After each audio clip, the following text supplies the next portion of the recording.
Greetings, Bamf Warriors. Greetings. Greg is back. Where's back?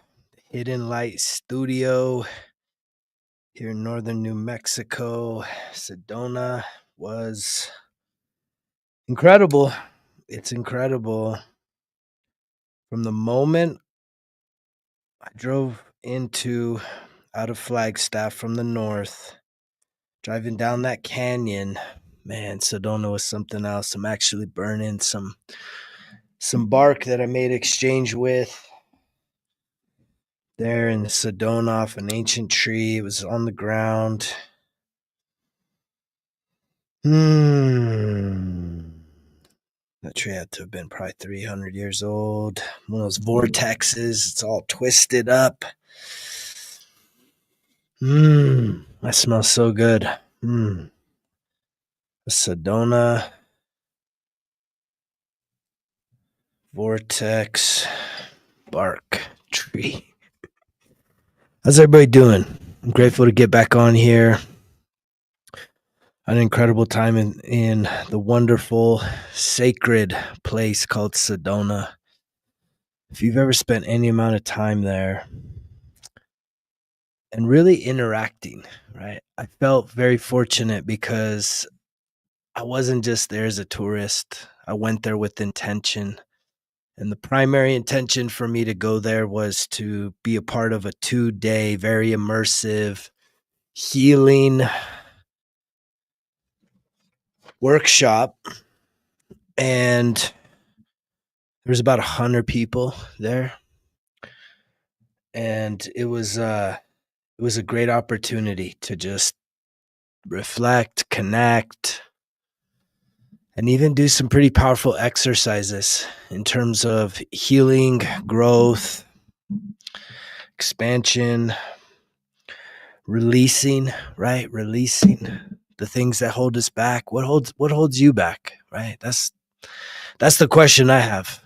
What is holding you back? For most of you, what's holding you back is it's you. It's that beautiful person that's looking at you in the mirror everywhere you go. It's that cute, hot, sexy,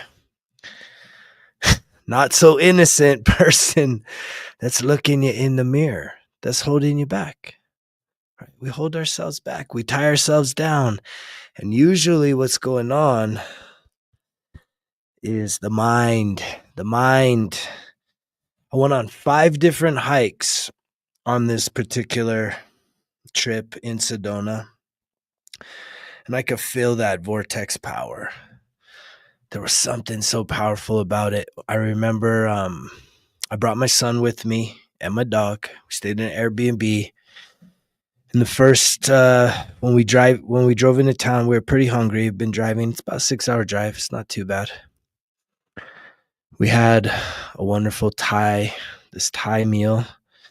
And then we went for our first hike, a little sunset hike up to this peak. It wasn't like one of the big popular hikes. Results kill excuses, Captain Caveman. Because you know what? Your excuses will kill your results.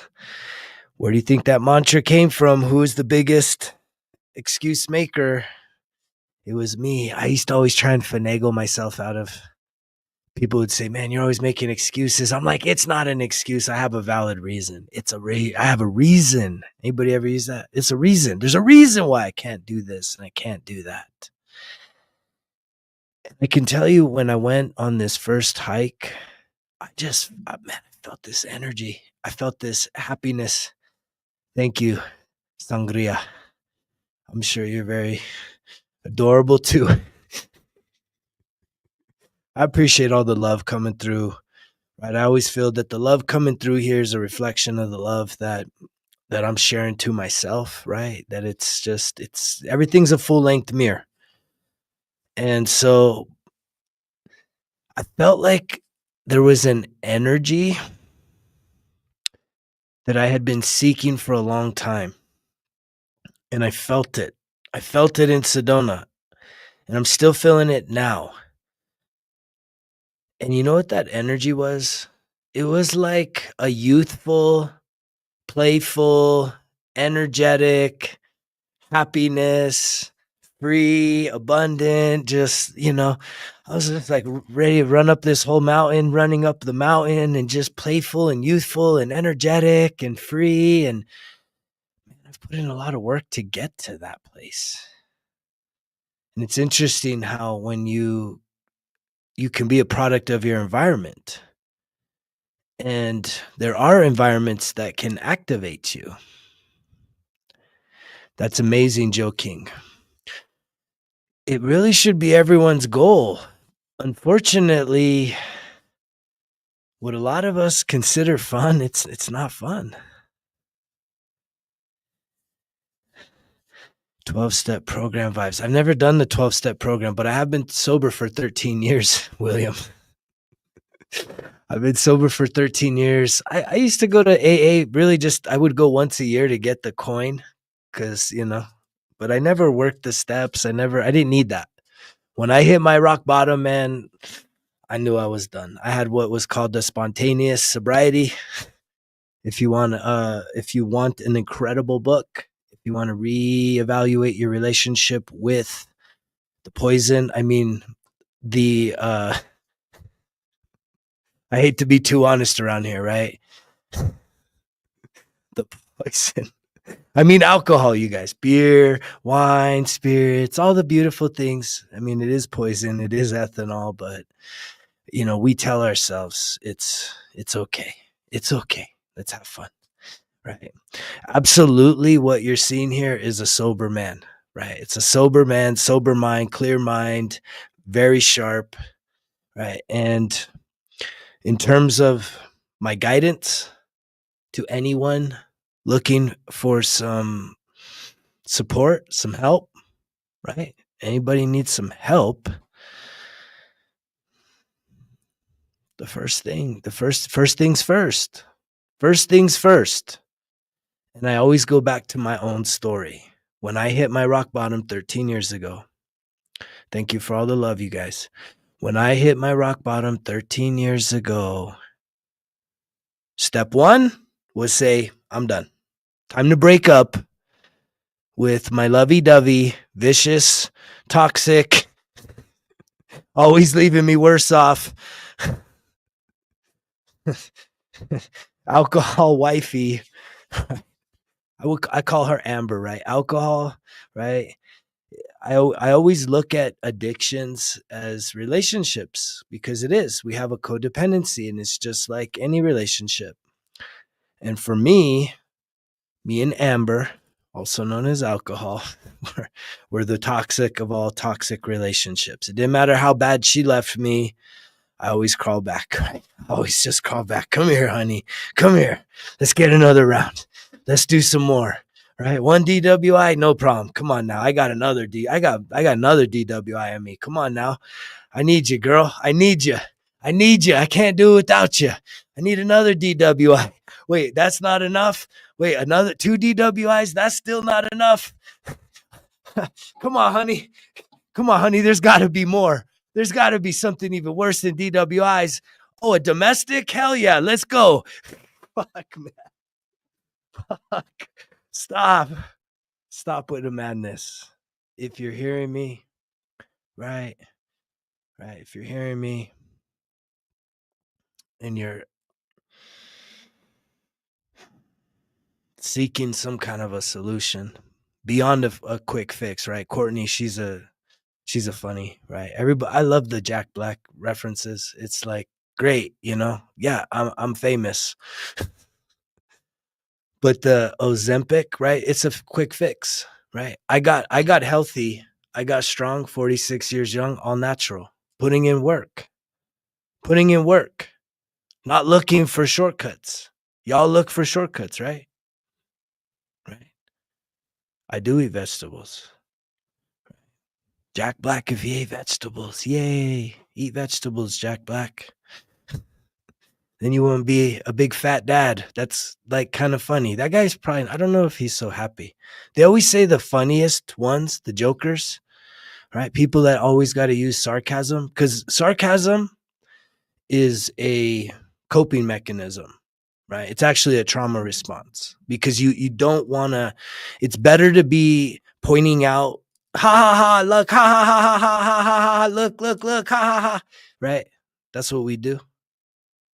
And they usually say that the ones that do that the most, their life is the joke, right? Your life's a joke. If you're constantly doing that, it's because you don't want to turn and look in the mirror. Look in the mirror. There's plenty of content for you to not even joke about. Just be honest with yourself about. And at the end of the day, I have a lot of compassion for that because I know the funny ones are the ones that are hurting the most. That's why I think like even, you've seen it. I mean, throughout my life, I've seen how many comedians unalive themselves, but they were the funniest guys. Right? And even in my personal life, I know when I was a sarcastic son of a gun, hey, I know deep down I was really hurting. It's just coping mechanism. Like, let's use humor to lighten up, but it's like if when it's sarcasm, it's like it's so obvious. When you have substance to yourself, when you have an honest appraisal of who you are, you don't got time to be joking and all that. And that doesn't mean life is so serious.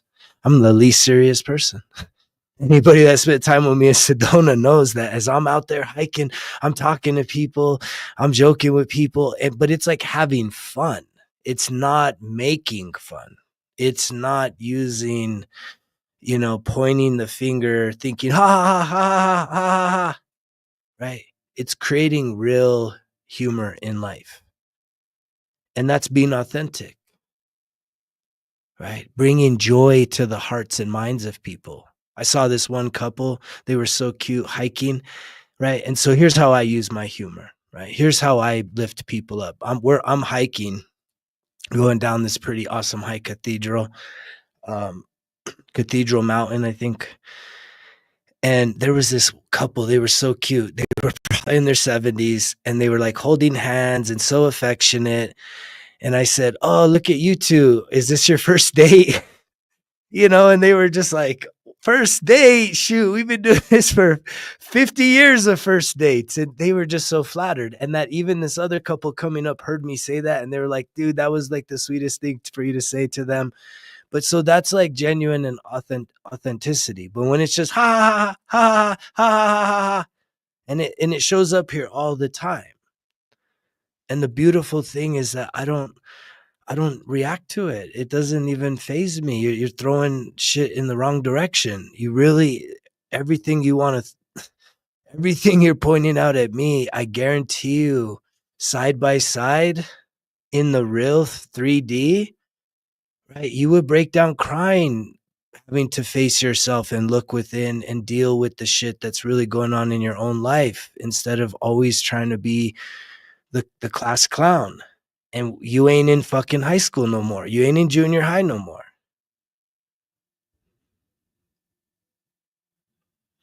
That's a great question, Michael. So Michael's asking, what do you think your younger self would be most proud of and most disappointed by? I love that question. Yeah, that's true. Haters, I always say, man, if you're hating, I'm winning, man. That just means I'm winning, right? Just no, if you're hating, I'm winning. That's a great question. The cool thing is that I have a relationship with my inner child. So I know, right? I'm constant, daily. I spend time daily just checking in with little Gregory, right? And seeing how he's doing. And the thing that he would probably be most proud of was the fact that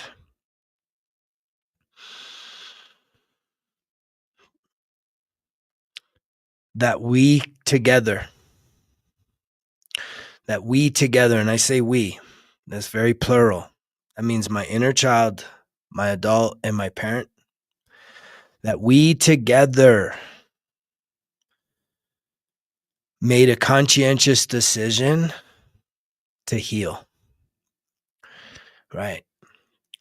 Hand in hand, right? We made a conscientious decision to do exactly what I've been talking about for the last 10 minutes, which was to go in the time machine, to look within, look inside, look into our past, and understand what has caused us the most pain, and to know that we can't just scribble it out and hide it under the rug. We faced it together, and we were able to move through it in a very empathetic, compassionate way in order to release the trauma.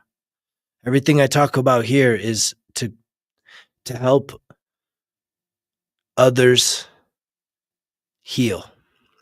I'm going to say that again. I am here to help other people heal. And even though I consider myself a spiritual healer, thank you so much, Addie. I help others heal childhood, sexual, and emotional trauma. Right? That's the gift. It's been given to me. It's not my gift. But a lot of people think, well, you're a healer. It's like, I don't do the healing. Healing for me is me helping you heal. And the way that I know how to help you heal is because I have healed myself through a process, very specific. And again, where does that process start? Right here in the mind. Starts in the mind. If you don't have a clear mind, then you have a chaotic mind. And unfortunately, you also have a very negative mind. So it's hard to get through some stuff. So I'd be most proud of the fact that we did heal. I consider myself 98%. 98% healed. There's still some residue that comes up, but I'm fine tuning that. I got the Q-tips out and the cotton swabs, and I'm getting on those little nooks and crannies. The big stuff is purged, and real stuff still comes up.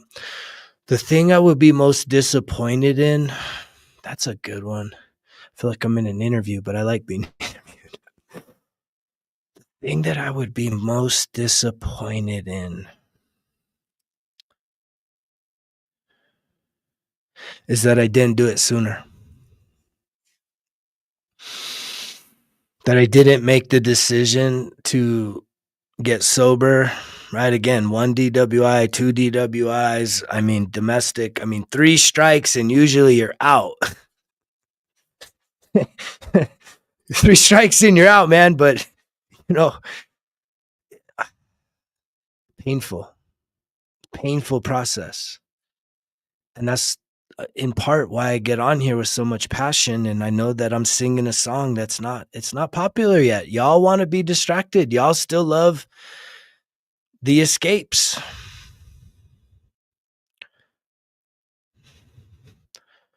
I'm giving away gifts. Did you want a gift? I'm giving away gifts, Endeavor. And the gift is freedom. I'm giving you an opportunity to set yourself free. Right? And so I think those were both really good questions.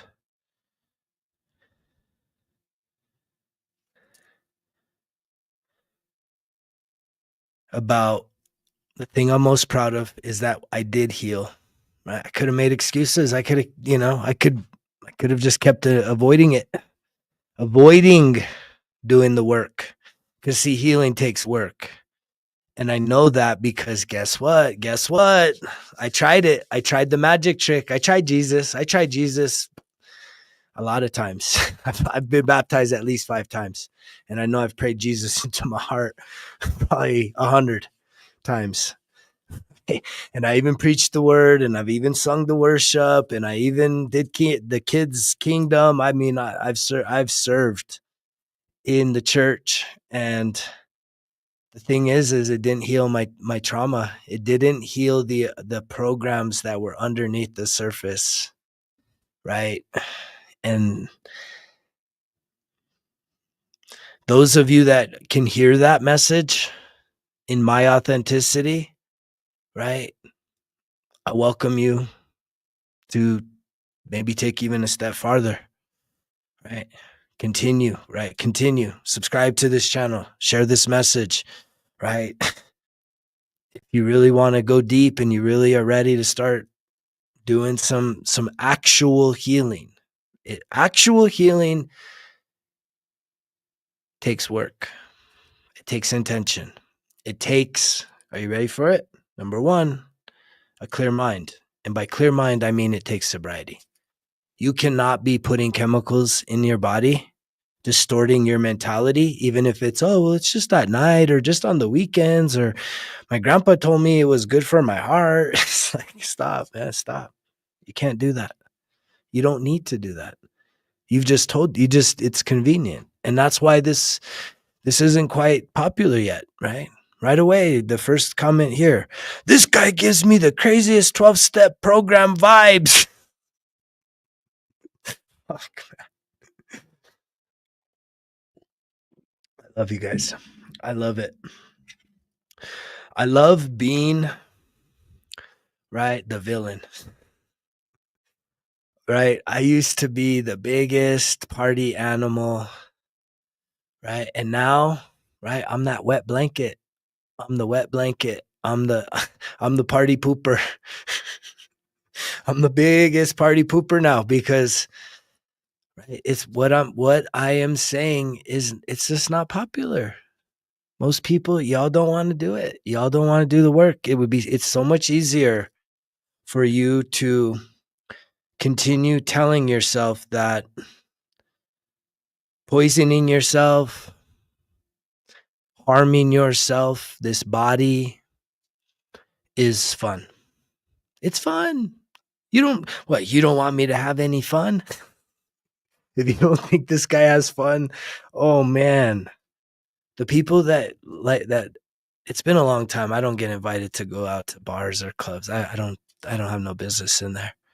But I can tell you the last time I did get invited, you know, I used to be in I was running a veterans resource center out at a community college here in northern New Mexico. And a lot of the veterans were big drinkers. And they would always be like, man, you should come out and drink with us sometime. Just once, man, just once. Because I've been sober 13 years. I was like, man, you guys don't want me drinking. I'll fuck all you guys up. Like, not like just fighting, even though that was a big part of my drinking days. Always getting in fights with my best friends. But I mean, just when the drunk motherfucker, right? That's my drinking party animal, right? Archetype. That's my alter ego, the drunk motherfucker. When that dude comes out, it's like, y'all ain't getting off the hook. Oh, you think you're done for the night? We just getting started.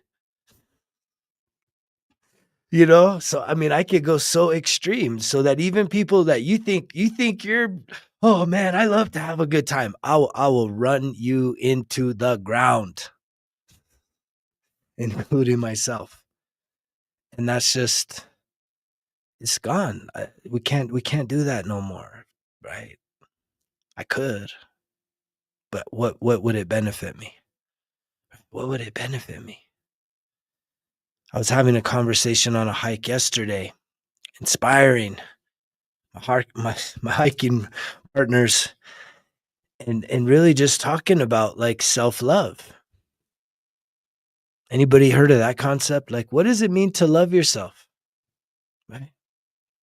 Because that is the genesis of like, in order to heal, which I do believe it's not an endless process. I had conversations about that in Sedona this weekend, right? And I used to believe that 6 months ago, If someone had come to me and said, yeah, like healing's just a forever thing, it's not a destination. It's just something that we do little drip by drip for the rest of our life. And a lot of people like to interchange growth and healing. And they're not even close to being the same thing. Growth and healing is not the same thing. Healing is releasing, renewing yourself. Growth is expansion, development, right? Growing is not healing. And yet, I feel like in the last, this is very new. What I'm sharing with you is very new. So if you're here, just know that you're in a very sacred, special place. And if you're hearing me, not just listening, if you're hearing me means it's coming from the heart, right? It's coming from the heart. If you're hearing me, that means it's connecting at a deeper level.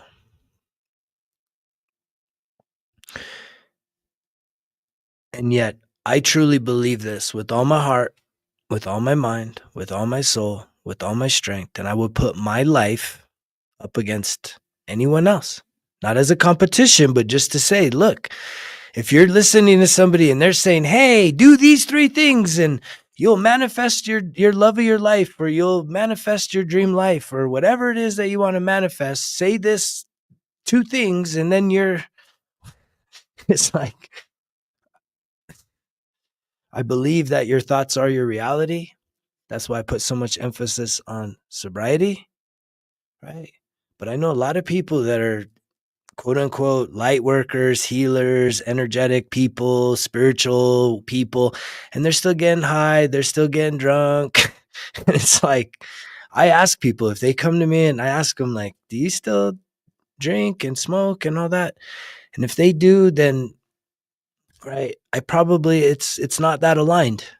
I don't think through my experience, and it's not just because I had a drinking problem, multiple DWIs and domestics and all this shit. It's not just because of that I'm like so against alcohol.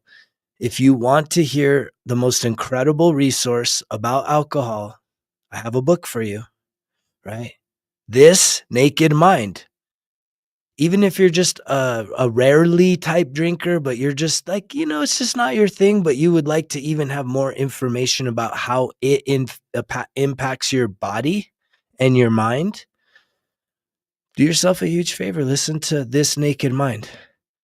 It'll, it will, it will expand. This is growth, right? Learning is growth. Fixed mindset is I know it all. Oh, I don't need to listen to that. I know about alcohol. It's like, okay, so then you know that it's a poison. At any level in your body, it's a poison. Like there's like that is black and white. Alcohol, ethanol, the chemical of alcohol, which is ethanol in your body, is poisonous.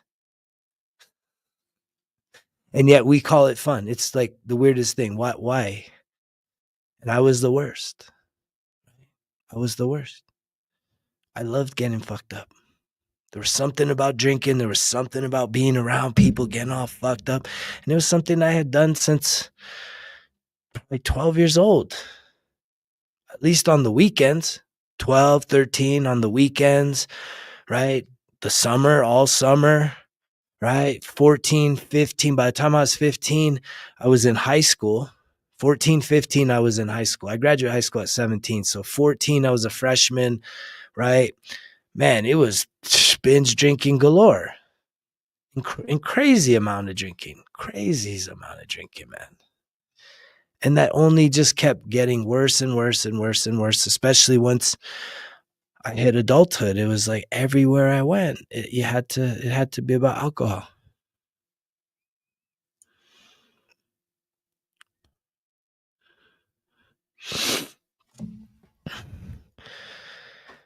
And so that is the greatest book. This Naked Mind. I actually shared that book with a guy that I would see at the gym. He was 72 years old, had been married for 50 years. And just, chit-chatting. I love talking to anybody that's been around longer than me, especially if they're still active and working out. And, you know, to me, that's inspiration because I know that I want to be that guy. I want to be there. 46 years young now, all natural. When I'm 76, I want to still be the guy in the gym. I want to still stay active and healthy and be hiking up big mountains and going on hikes and being mobile. And if you don't think you need the gym because you have all kinds of beliefs and saying, I don't like that. It's like, there's lots of things I don't like. And guess what? They're really good for me.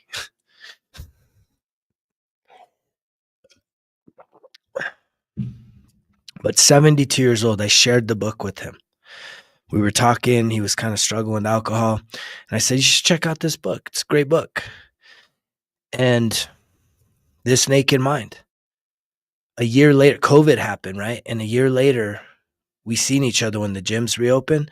And he's like, man, he's all, dude, you changed my life. I'm like, what are you talking about? He's like, the book. He's all, that book changed my life. He's like, me and my wife, here's a guy 72 years old. You say you can't teach an old dog new tricks. 72 years old, listening to that book. And him and his wife, when I saw him, he's like, dude, I've been sober for 2 years now because of that book. I couldn't squirm around it. I couldn't wiggle around it. I couldn't sit there with my ego and argue the facts about what alcohol does in your body. And THC's, it's right. THC, with all the recreationalization, and again, you're sitting here talking to somebody that's a son of a hippie, right? My mom was a hippie. She grew weed, smoked weed, all that stuff. And yet I started doing that probably in ninth grade. And I didn't think I would ever stop, to be honest with you. I could tell you times I was in the military and there was a couple of my buddies, man. We were always partiers. So alcohol for sure. But there was a couple times, man. They're like, come on, man, let's smoke a little something. And I was like, all right, fuck it. And then sure enough, a fucking piss test or something would come up. I would be there pounding gallons of water, trying to sweat, run on the treadmill for like fucking 3 hours until my number got pulled. Just trying to sweat, get it out of my system. I never popped on a piss test, but I guarantee you there were some times I was like, dang, this is about to go down. So I was that kind of guy. But the kind of man that I am right now is a man that says, I'll only do things from a place of reflection and consideration to say, does this make me a better version of me? Right? And if it doesn't, if the answer is no, this doesn't make me better, then I don't need it. I only want to do things that is going to enhance me, expand me, make me a better version. Keep me healthy, keep me active, keep me energized, right? Keep me speaking this message with confidence and clarity of spirit, clarity of mind, knowing that I'm doing life on life's terms. No escape routes, right? I used to be the biggest sports fanatic.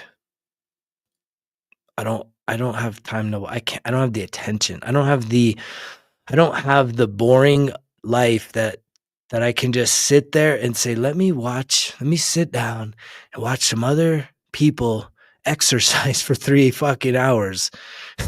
And just because it's called a sport or a game or a match or whatever, I don't want to watch other people exercising. I would much rather say, fuck that. And I'm going to go do the hikes. I'm going to go to the hot springs. I'm going to go do life. I don't want to watch other people having their best lives. Right? And I wouldn't recommend you doing that either. But again, I used to be the biggest sports fanatic. I used to be the biggest alcoholic. I used to be the biggest political junkie, right? And all that's gone. And my life is so much more peaceful, calm. Listen, it's calm right here. It's so calm. Listen. And that's not just the atmosphere, that's within. My heart's calm. My mind is calm. It's clear. I don't have all kinds of worries. I'm not worried. I'm not worried about who's winning, who's losing. I'm not worried about what's happening on the other side of the world or what's not happening or what should be happening or what I want to be happening. I'm not worried about any of that stuff. When you're present, when you are fully present and conscientious, the thing that matters most is what's happening first inside of you. And then secondly, immediately around you. Not what's going off, not what's happening in a distant city, you know, far away. It's what's happening inside of you. That's it. I don't care who got drafted, who fell through the draft. I look at it from afar, right? I'll look at the basic shit, and that's about it.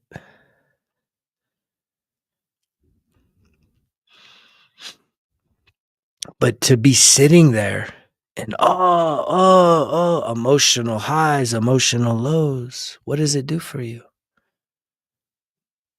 It makes you feel better, right? I always say, face, especially for men, the men that think they're the funniest, their lives are the biggest jokes. And I'm in charge around here, so.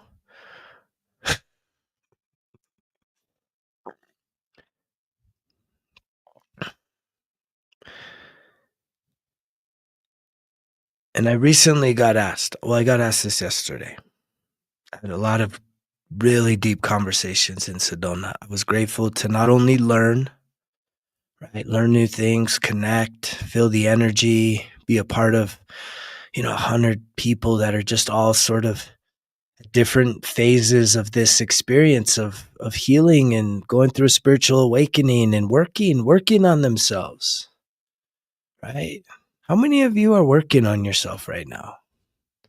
Not just living life passively. Like, how many of you can actually say, I'm working on myself? I've been journaling, I've been going to therapy, right?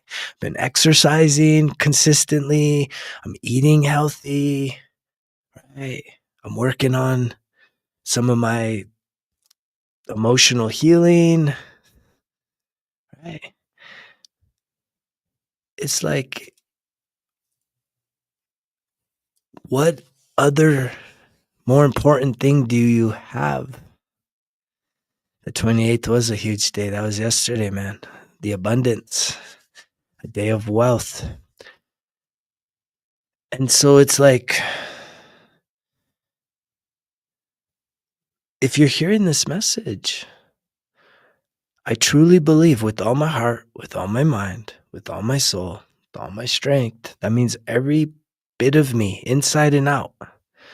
I absolutely believe this, that only people which are really souls that are meant to work with me, alongside of me, right, are going to be able to hear this message right now. And yet, how are you responding? Are you still living in the program that says, I'm just a watcher, I'm an observer, I'm here for entertainment, I'm listening, right? What you're saying, it's so weird. Sometimes you say things and it's exactly what I'm going through, but then what do you do with that? Nothing? Do you just kind of say, well, I'll just catch him the next time? Or are you hearing the other parts about what I'm saying, which is I have a deep, deep desire to help you, as if you were the version of me 14 years ago. And what I mean by that is before I hit my rock bottom that started me on this path, I would love to be the person that was entrusted and honored enough to be able to work with you before it took you hitting a rock bottom. That you could take some action and say, you know what? Thank you, Rob Fox. Thank you, brother. That you could take some action. Right now, it's spring. Spring into action. Everything is blooming. It's all starting to come out. The birds are back. The bees are back. The little creepy crawlers are back. The flowers, the blossom, the leaves are all coming back. What are you going to do? How are you going to spring forth new growth in your own personal life? This is not a mystery anymore. This is what I was trying to get to earlier. Thank you, Rob Fox. I appreciate that. The thing that I was trying to mention earlier about how healing, again, you have to take it into context. When you get a little cut on your finger, time heals that. You don't even have to put ointment on it. You don't even have to put a Band-Aid on it. And even if you tried to like aggravate it and irritate it, it would still heal. It would literally just still heal. You mean Dick's Insider looks like me? Y'all get this twisted, man. Jack Black looks like me. I don't look like Jack Black. Thank you, Kylie Mack. I'm grateful to have you here. But so here's the thing. This is why, again, if you're new here, I welcome you. What is this channel about? It's about me opening myself up to help you heal your emotional wounds. Your emotional wounds. Because I am someone that's gifted, right, with being able to facilitate healing, which is really just helping you with a system. I'm not a therapist. Therapists are great for talk. I meet with my therapist every Wednesday at noon. But she has never helped me heal. It's just a sounding board. It's a neutral person. And if you don't have a therapist in your life, I would highly recommend you get one. Because a lot of people use their friends and their family to process all of the stressors in life, and no one signed up for that. And the other thing is it puts pressure on that relationship when you're sharing all their stuff.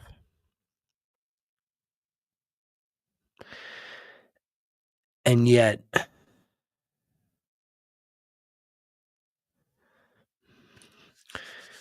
yeah, the heart is where all this lies. The heart is definitely where all the trauma lies. So here's the thing.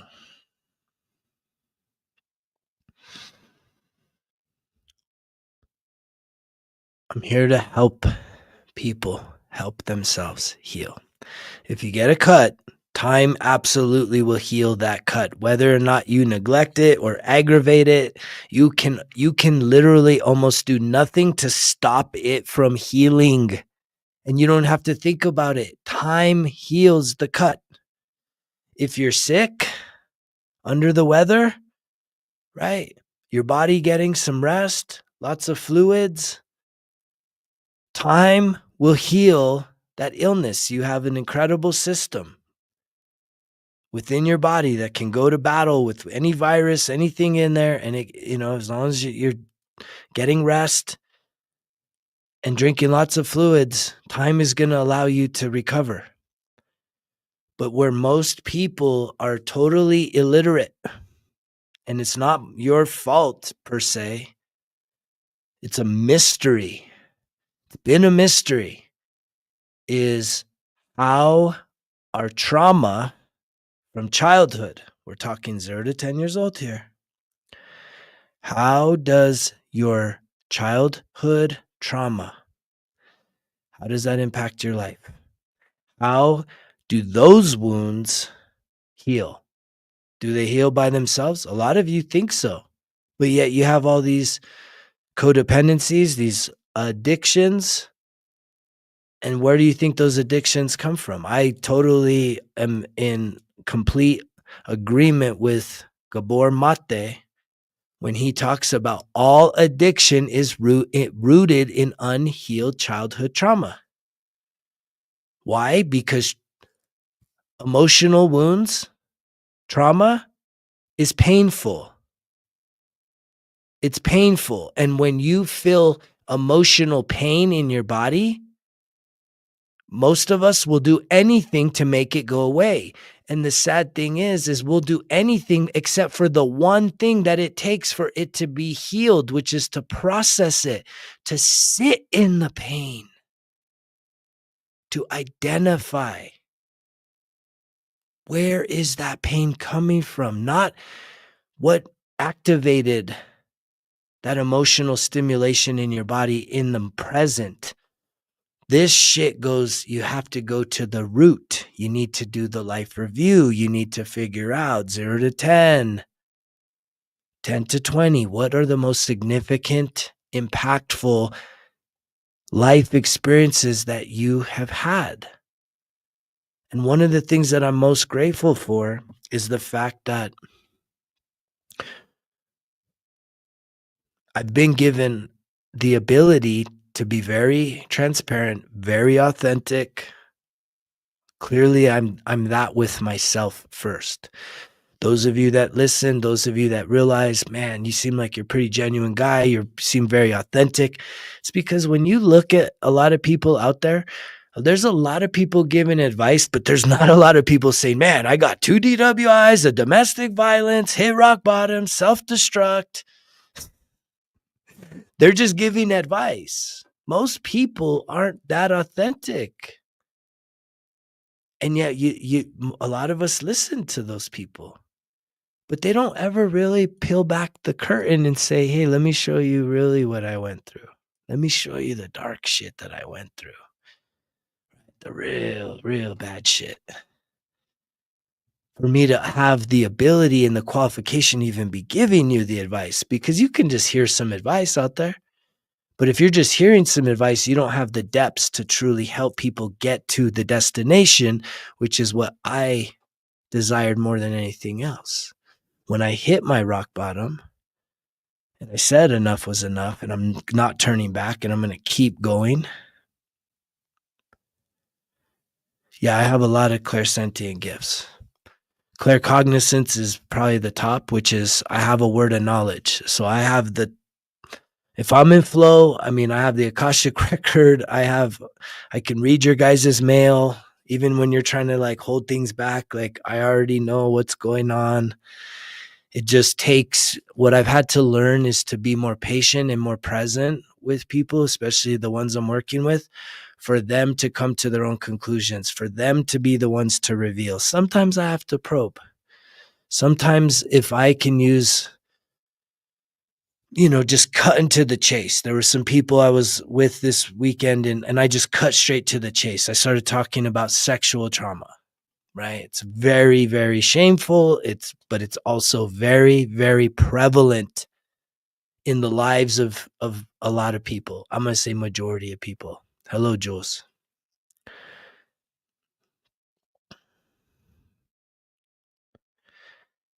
And yet when you have somebody that can just go straight to it, cut right through it to say, look, there's a pretty good chance. Like I already have an idea because I can tell, right, where things are coming up and I can sense it.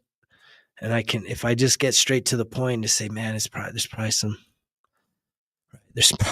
some sexual trauma going on there. And it was so cool that in just going on some hikes with people, right, because of my authenticity and me being a safe container, not judgmental, very transparent, but also very safe, right? People feel comfortable enough to let down the guard. And it was so cool that somebody revealed a very, very private situation they had experienced and survived through. And then what was wild is we went deeper to say, oh, wow, okay, that happened between you and this other person. where did they get, what made them want to do that? And then it went deeper. And then like I was helping people figure out the name of the higher self and the lower self. And then, it's again, utilizing those tools in real time. When they were saying, well, where do you think that came from? I said, don't ask me. Let's go ask your higher self. And so we did the breath exercise that I've been teaching here.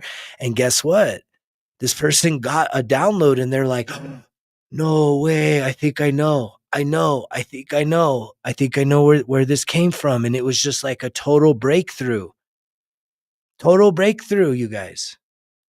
And this is like, I'm not like, I don't have my certifications up here for this stuff. I've been on my own journey of saying there's mystery to this life. I know how I wanted to feel.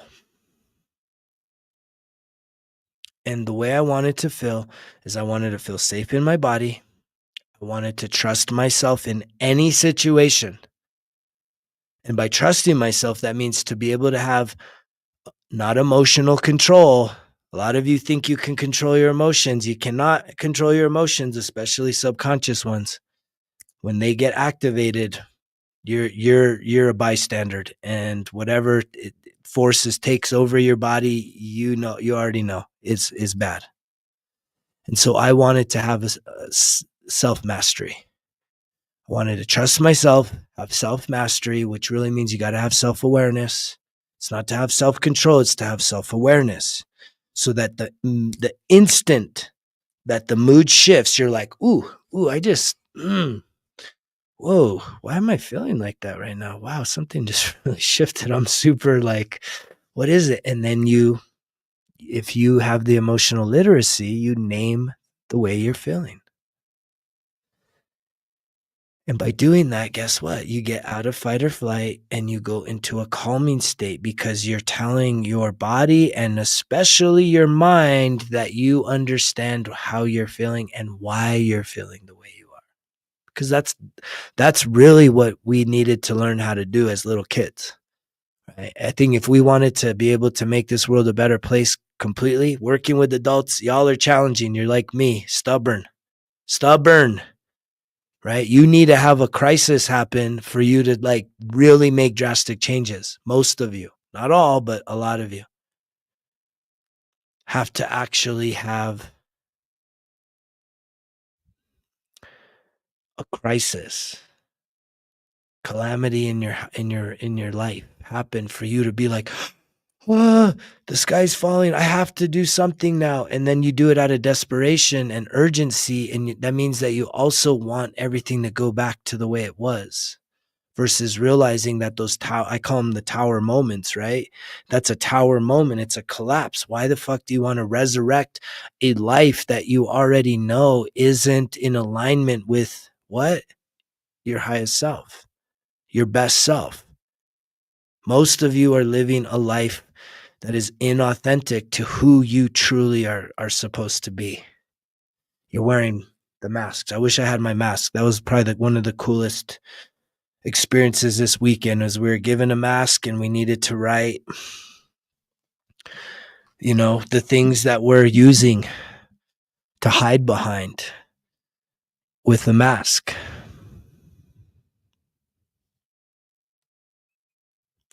Thank you, We Go Jim. I appreciate always hearing from you, brother. 3 tower moments in a row. Yeah, it's painful. The tower moments are painful, but again, they're not meant to destroy you. They're meant to activate you. And here's where that can be problematic. But yet, here's the beautiful thing. And some of y'all will be like, wait, what makes you so special? Well, I'm special just like you. But I've also been so persistent and authentic that I have been tested and proven worthy to be given the code to help people free themselves, heal themselves once and for all. You need to hear that. Thank you. I must say that again. I have been tested and proven worthy to help people heal themselves once and for all. Healing does not have to be this never-ending thing. Emotional healing. I always need to say that. Emotional healing doesn't have to be something that it's just little drip by drip for the rest of my life. No. 10 years ago, 5 years ago, maybe even a year ago, I would have been like, yeah, I guess we continue to just heal little by little forever. But something has shifted, you guys. Something has really, really shifted along my journey because I haven't stopped. I haven't eased up. I haven't pulled up when I probably could have, right? I've kept going deeper and deeper and deeper and deeper.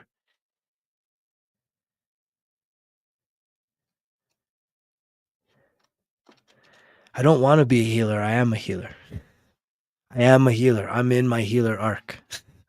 100%. And so here's the thing. I truly do believe right here, right now, that it is in the best interest of the entire universe that humans on planet Earth heal once and for all, not little by little forever. No, it is in the interest of the entire universe that we wake the fuck up and say, oh, let's heal. This is actually the purpose. No, only God cannot heal. Only God can heal you. Only God can heal. What has God healed in you, Mama Joe? What has God healed? Right? When you ask for God and you love Jesus so much, did you get healthy? Did you lose all that extra weight? Did you give up the vices? You need to heal. We need to take ownership of our healing. Right? And so here's the thing. This is why I'm telling you, this is like newsflash. If I had like the theatrics, it would be like newsflash, newsflash, newsflash. Because literally this weekend I was in a group of beautiful souls, and a lady was there, and she said it. She said the thing that I've heard repeated with many, many, many people, and even myself, I was kind of believing it, which was, well, healing's not a destination. It's just, it's just something that, we embrace and we do for the rest of our lives. I don't believe that anymore, you guys, because I don't believe that serves the greatest interest. So I believe that people like me, and I'm not alone. So I'm not the savior of the world. I'm not declaring that because I know I'm also not alone. I know that there are other people that have been tested and proven worthy to receive the downloads through their own life experiences and apply these teachings, these lessons, these practices in order to actually heal once and for all, not to continue little by little forever and ever. No, we can fully heal and be free.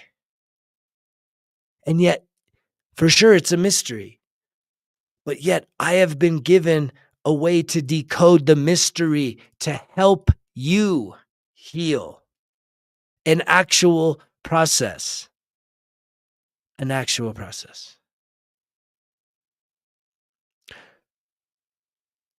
Not say these three things. If you say these three things, or even just say this one thing and go do the under the water thing, everything is washed away. It's all clean. You're so brand new, but just keep doing the things that you were doing. If that worked, if that shit was serious, when you got baptized, when you prayed Jesus into your heart, you would change instant, not say, oh, well, grace, I'm forgiven. I can keep, it's hard. No one's perfect.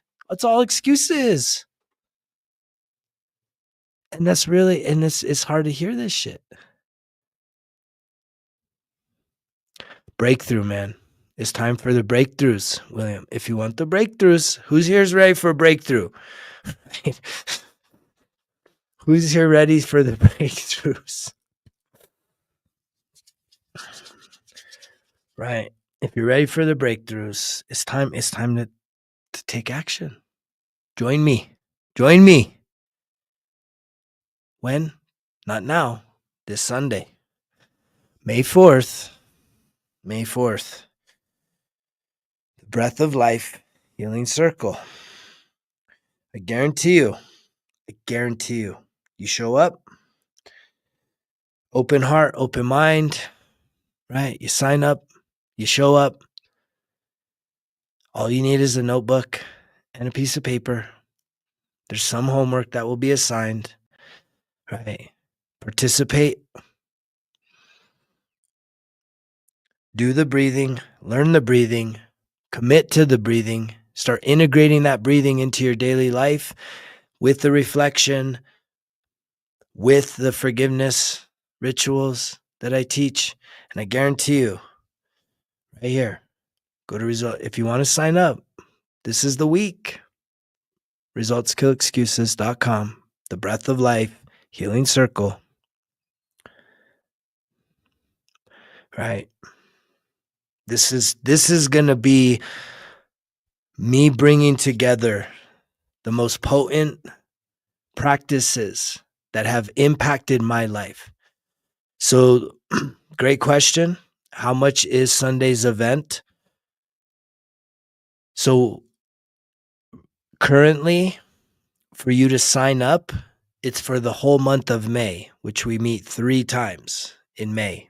If you go to the website, the schedule's there, and it's right now, there's a special for the Founders Circle. It's $80 for 3 sessions. They're about 2 hours each. It's going to be about 2 hours, 90 minutes. Starts at 9 o'clock Mountain Standard Time, Sunday morning. If you, for some reason, say, I can't make that, they're all pre-recorded. You can access them. You'll feel just as included, right, by watching it. So, again, please do yourself a favor. If you're hearing this message and you want some breakthrough, right, this is your opportunity. I've developed some special worksheets specifically for this program, for this group. We're going to be meeting on a regular basis. If you go to sign up, go to resultskillexcuses.com, click on the link. If you click on the link, Breath of Life Healing Circle, click there. There's videos on there. I just added, if you're listening and you already are signed up, I just added a brand new video on the bottom that has me demonstrating the pranayama breathing and even some of the energy releases. So if you haven't checked out that video, it's on there. I'll be sending emails out this week, probably by Wednesday, that has a little bit of homework for you to start on with some life review stuff. It is virtual. It's online. Yeah, the group hikes. I love the group hikes. Kylie, where are you located? There's something really special, right? I did 5 hikes this weekend in Sedona, and on every one of the hikes, I was like the spiritual guide, right? We were doing spiritual visualization practices and learning, and out there in the Bell Rock and Cathedral and all these beautiful places, Devil's Bridge, and I was just, it was like, where do you get the beanie? You could get the beanie right in the shop. You can get the beanie on the shop. It's right there. Beanies in the shop, hats are in the shop, merchandise in the shop. Man, anybody that wants to support, it means the world to me when you support the brand. And yet,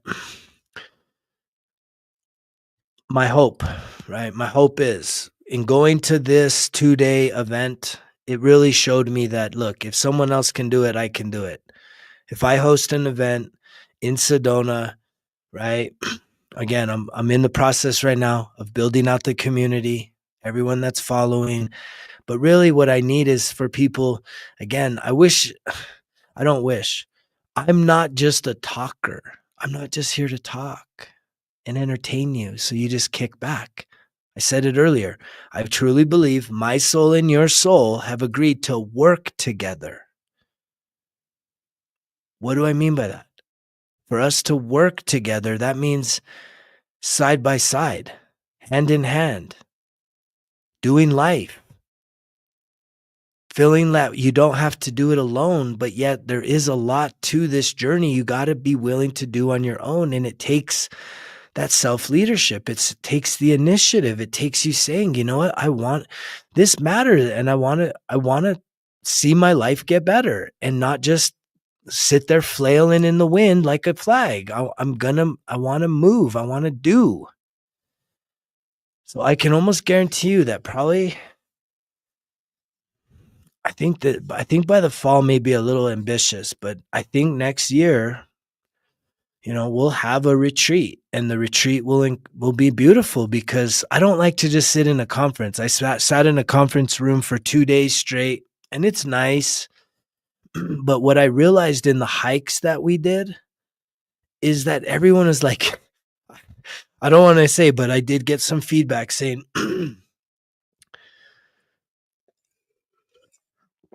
the time when we were out hiking was a little more beneficial than the sitting in the conference room for the 6 or 8 hours, whatever we did. And so I know that that's the vision I have, right? Is to, again, it's spiritual practices. I don't want to just sit there and talk. I don't want to just sit there and, you know, show PDFs and stuff like that. I mean, I'm a spiritual healer, so it's like if we were to have like a retreat, it's like we're going to start our days the way I start my days, which it's like we're going to probably meet early, coffee, maybe a little socialization, and then what are we going to jump into, right? I'll be playing some positive affirmations, and then we're going to start doing some journaling and reflection. And then guess what? We're going to get into some early morning breath work. And then guess what? We're going to go outside, do some sun gazing, do some earthing and some walking around, right? Connecting with nature, right? Connecting with ourselves, and even going and doing that. It's just like, that's so healing to be outside. And then so there's like, a little bit of, you know, cardiovascular exercise for us to do. And then it's sort of like some regroup. For me, I can visualize doing some self-care stuff. Like if you wanted to do maybe a sacred plant medicine type of ceremony, a sweat lodge, hit some hot springs, some cold water, some more connection, an afternoon breath, and really just focus on the healing. And then, like that's kind of how I envision doing these retreats, because I'm not going to try and guide people through doing stuff that I don't already do. But yeah, the thing I'm most focused on right now is one, being consistent, maintaining my own life, that I don't become a hypocrite, or I'm not just talking and doing the walking, but I have to continue stepping in, right? Stepping into my truth, my authentic purpose on this planet. And in doing that, I know I'm starting to attract more and more and more and more people, building a community, so that those of you that actually want to get together and meet in the physical, we can do this. But I need your help, and I need you to participate in the things that are being offered right now, which is right now the Breath of Life Healing Circle. Knowing that it's going to be in your place. resultskillexcuses.com.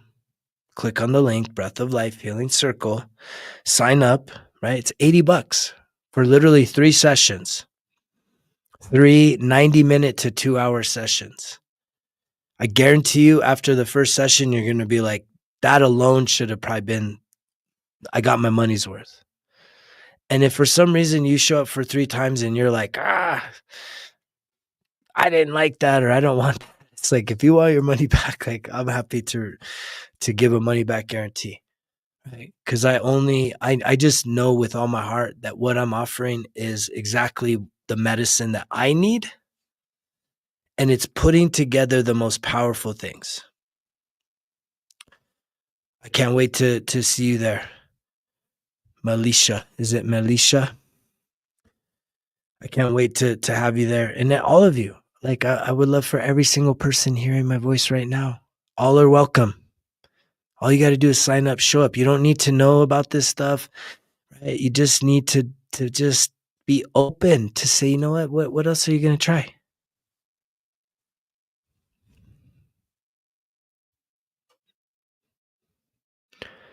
Right. All I know is that I believe I've been given a download as I see 111 on the timer to demystify what it takes to truly heal your emotional wounds. An actual system, not just a magic trick, not just getting you almost there, but needing a little more. Like, I need a little more. No, I have broken through to the other side, you guys. 98%, 98%. There's just it's just a little bit of residual, but there's nothing really deeper going on with me. It's like, I'm on the other side, you guys. I jumped out of the plane. I can fly. I have wings. I'm flying. Thanks, Dulu7. Thanks for the compliment. Right. And you can do the same. That's the beautiful thing. What you see in me exists in you. Right. What you see in me exists in you. If I can do it, you can do it. That has to be the mantra. This isn't something that is fleeting and only for certain people. It's like, no, no, no. The thing that connects every human being, the reason why I'm saying this with such clarity and certainty, what is the thing that connects all of us? It's not the color of our skin. It's not the color of our eyes, the color of our hair, our ethnic backgrounds, our geographical backgrounds. That doesn't connect us. What connects every single person on this planet?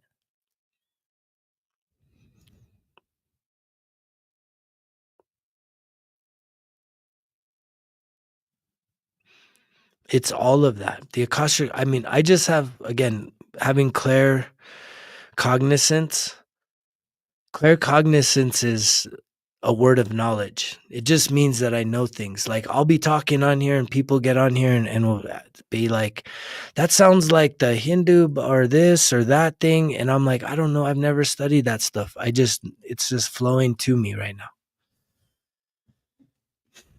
But majority of what I'm saying is from firsthand experience, firsthand knowledge. But I also just have a word of knowledge, wisdom. Wisdom, that's why the beard's gray. It's the wisdom. The thing that connects us all, right? Doesn't matter if you're poor, rich, young, old, tall, short, skinny, fat. The one thing that connects us all, you guys, is our emotions. Emotions. It's your emotions. Yeah, look it up, Kylie. Look up claircognizance. Right. I have clairaudience as well. And I also have I'm not even like I'm not like the most knowledgeable about all these different things. Like, I have vision, I have hearing, and I have wisdom. But it's the emotions, right? Because if no matter where you look, we're limited by our emotions. And if you are still locked in the wounds that you are carrying around, emotionally speaking, because time won't heal it, you guys, right? Getting a promotion at work doesn't heal it. Going on vacation doesn't heal it. Falling in love doesn't heal it. Winning the lottery doesn't heal it. Getting drunk doesn't heal it. Getting high doesn't heal it. Going to therapy doesn't heal it. Right? And that's what leaves so many people hopeless and helpless, because they're like, how do we heal it? How do we heal it? And that's the thing, is I've been shown how to help myself heal. Right? This is all from me first. I'm writing the book right now to tell the whole story of like, man, how did I get through this? How did I figure this out? How did I decode this? It wasn't just me. I've been given the knowledge through fucking incredible trials of life. Fire, you guys. If you this past week, how I even went to, man, y'all are gonna freak out when that chapter's in the book. Ooh, man. Ooh, miracles, you guys. I'm highly favored, and it's because I'm authentic. My heart is in it, not just for me. My heart is in it to help make a positive impact in this world. And the impact I want to make is to help people heal once and for all. I don't want to help people heal for the rest of their lives. I want you to be healed and go live your free life. Go be the most creative. Identify the gift that's inside of you that makes you the best at anything, and develop that gift, master that gift, and then share the gift. Don't keep the gift to yourself. Share it. And I have another thing for you. We've been talking about the Breath of Life Healing Circle. I've got something that's been hot right now. It's selling. It's going. Been shipping.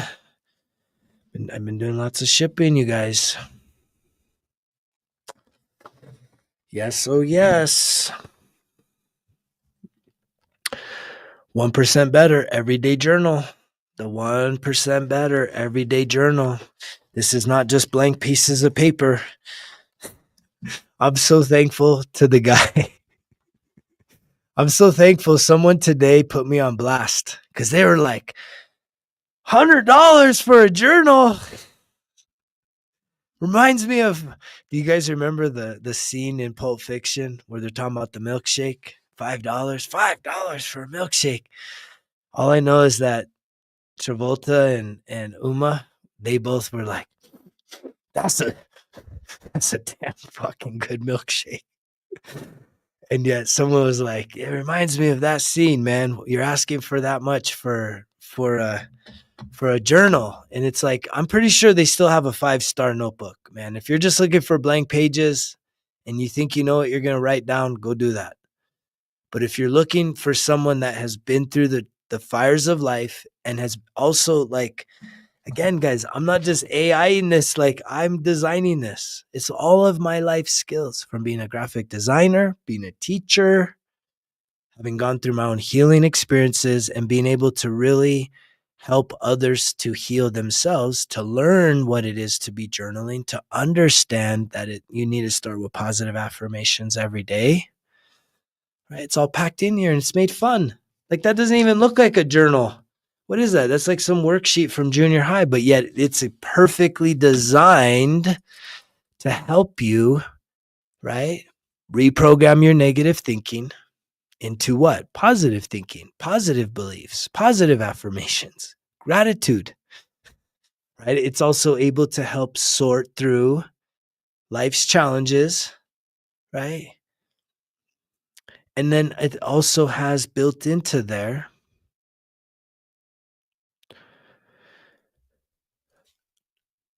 a complete master class with over, like, I think there's 40 hours of video in 91 days, right? Of me doing lessons from self-sabotage to self-mastery. And yet, think about this. The first thing you do every single day with the 1% Better Everyday Journal, this is a page that you do every day. It's very repetitive. You need to be repetitive, especially if you're trying to reprogram negative thinking, right? It's like you have to be redundant. We need redundancy because right now you got a lot of negative redundancy, all the negative thoughts, and you're not downloading any of it. You're not getting any of it out. And yet, for you to start every single morning, first thing in the morning, with this, answer this question for me right now. Can you answer this question? I feel that I am the best, fill in the blank. I feel that I am the best, fill in the blank. Some of you are the best at making excuses. Some of you are the best at avoiding doing the work.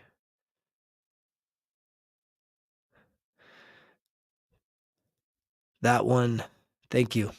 That one, I'm going to just say that one. Thank you for the compliment. It doesn't have to be related. Some of you are the best at being a victim. Some of you are the best at saying you're not good enough. Some of you are the best at saying you don't have enough time. Some of you are the best that say it's too late for me. I'm too old. Some of you are the best at saying I can't do that. And yet, if you started every single day for 91 days, I feel that I am the best, and you put whatever you want in there. Doesn't have to be the full reality of it. Doesn't have to be who you are now. Ideally, it would want to be who you can be, who you can become, because your thoughts are your reality. And if you write it down, that makes it even extra special. Makes it extra special. You're raising your own standard. You're raising your own bar. And maybe you just start with something where you feel like you're kind of vulnerable. Maybe you say, I feel that I am the best healthy cook. Today, I feel like I am the best partner, spouse, boyfriend, girlfriend, husband, wife. Today, I feel like I am the best parent, especially if you feel like you suck at all those things or you're doing a terrible job at those things. Maybe it's occupational. I feel that I am the best plumber, customer service, attorney, whatever it is, doctor, realtor, whatever you do. If you write an affirmation down on paper, your brain says that is so important and that must be true. Even if your negative voice in your head is saying, don't say that, don't write that, that's not true, you'll never be the best. And you got to silence that shit. And the way you silence it is by going on offense. As I see 1, 2, 3 on the timer. It's go time. And it's time to start playing offense. And so I designed this so intricately so that everything is exactly what you need to reprogram your negative thinking, to start your day with more gratitude and love for self, love for the life that you have, and even start to visualize the life that you're desiring. And yet it starts, I feel that I am the best. When is the last time that you started? When is the last time you even considered yourself the best at something that wasn't negative? I'm the best at messing up. I'm the best at sabotaging my relationships. I'm the best at, right, being the one to always make a mistake at work, right? I'm the best at screwing up as a parent. I mean, some of us, we're so harsh on ourselves. We need a shift to positivity. And this can help you do that. This can absolutely guide you through that process, but you gotta want it. And if it's something that interests you right now, for the next 2 days, the 1% Better Everyday Journal is on sale. It's on sale. the lowest price it's ever been. It's $85. You get the journal, you get a pen, you get my favorite sticker in the whole world, the 1% better every day. Results kill excuses sticker. You get some other cool stuff too that I'll send to you if you pull the trigger. But yet some of y'all are still sitting there thinking, waiting, wishing, just watching. Thank you, Kylie. Appreciate all that love. Thanks for the gifts.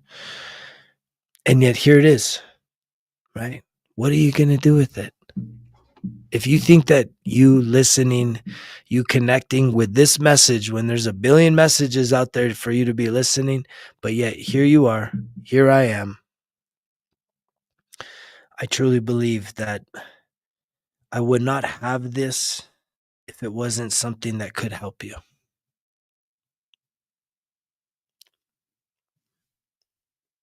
Right? I wouldn't have put all the effort I did into actually handcrafting this, like putting all of my effort and energy into creating the 1% Better Everyday Journal, the Results Kill Excuses app with the first 5 courses, and now putting together the Breath of Life Healing Circle group for us to meet 3 times a month. Like this is like what the Breath of Life, what you get out of this. I've literally seen I saw a presentation just this weekend at the group I was in with, I mean, there's literally 40 videos of me coaching you about how to create values. What are your values, boundaries, what's self-sabotage, what are coping mechanisms. I mean, there's so much in it. There's so much in it I can't even keep track of all these videos. But if you haven't seen the app, right, that's probably the coolest part about the journal is the journal isn't alone, right? What you get in the journal is you see these little video icons, video support. Well, where's that video support? It's in the app. You go to the app,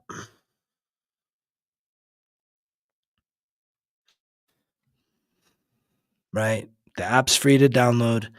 Once you have the 1% journal in your hands, you click on this in the app and you literally just go through the overview videos. I walk you through how to really take this on, right? Guiding you through what journaling is, reflecting is, how to really manage your time with it, how much time you need to invest in this. But beyond that, phase 1, which is all about self-sabotage, you've got 1, 2, 3, 4, 5, 6. You got 7 videos, right? 7 videos in there where I'm teaching about triggers. I'm teaching about emotions. I'm teaching about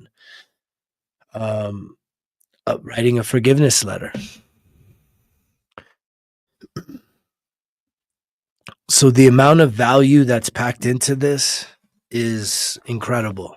And right now, it's the lowest cost it's ever been through May 1st.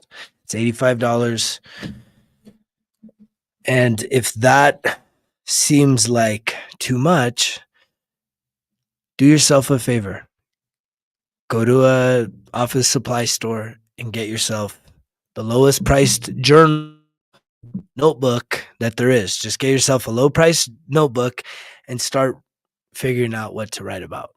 But start writing something. Because everybody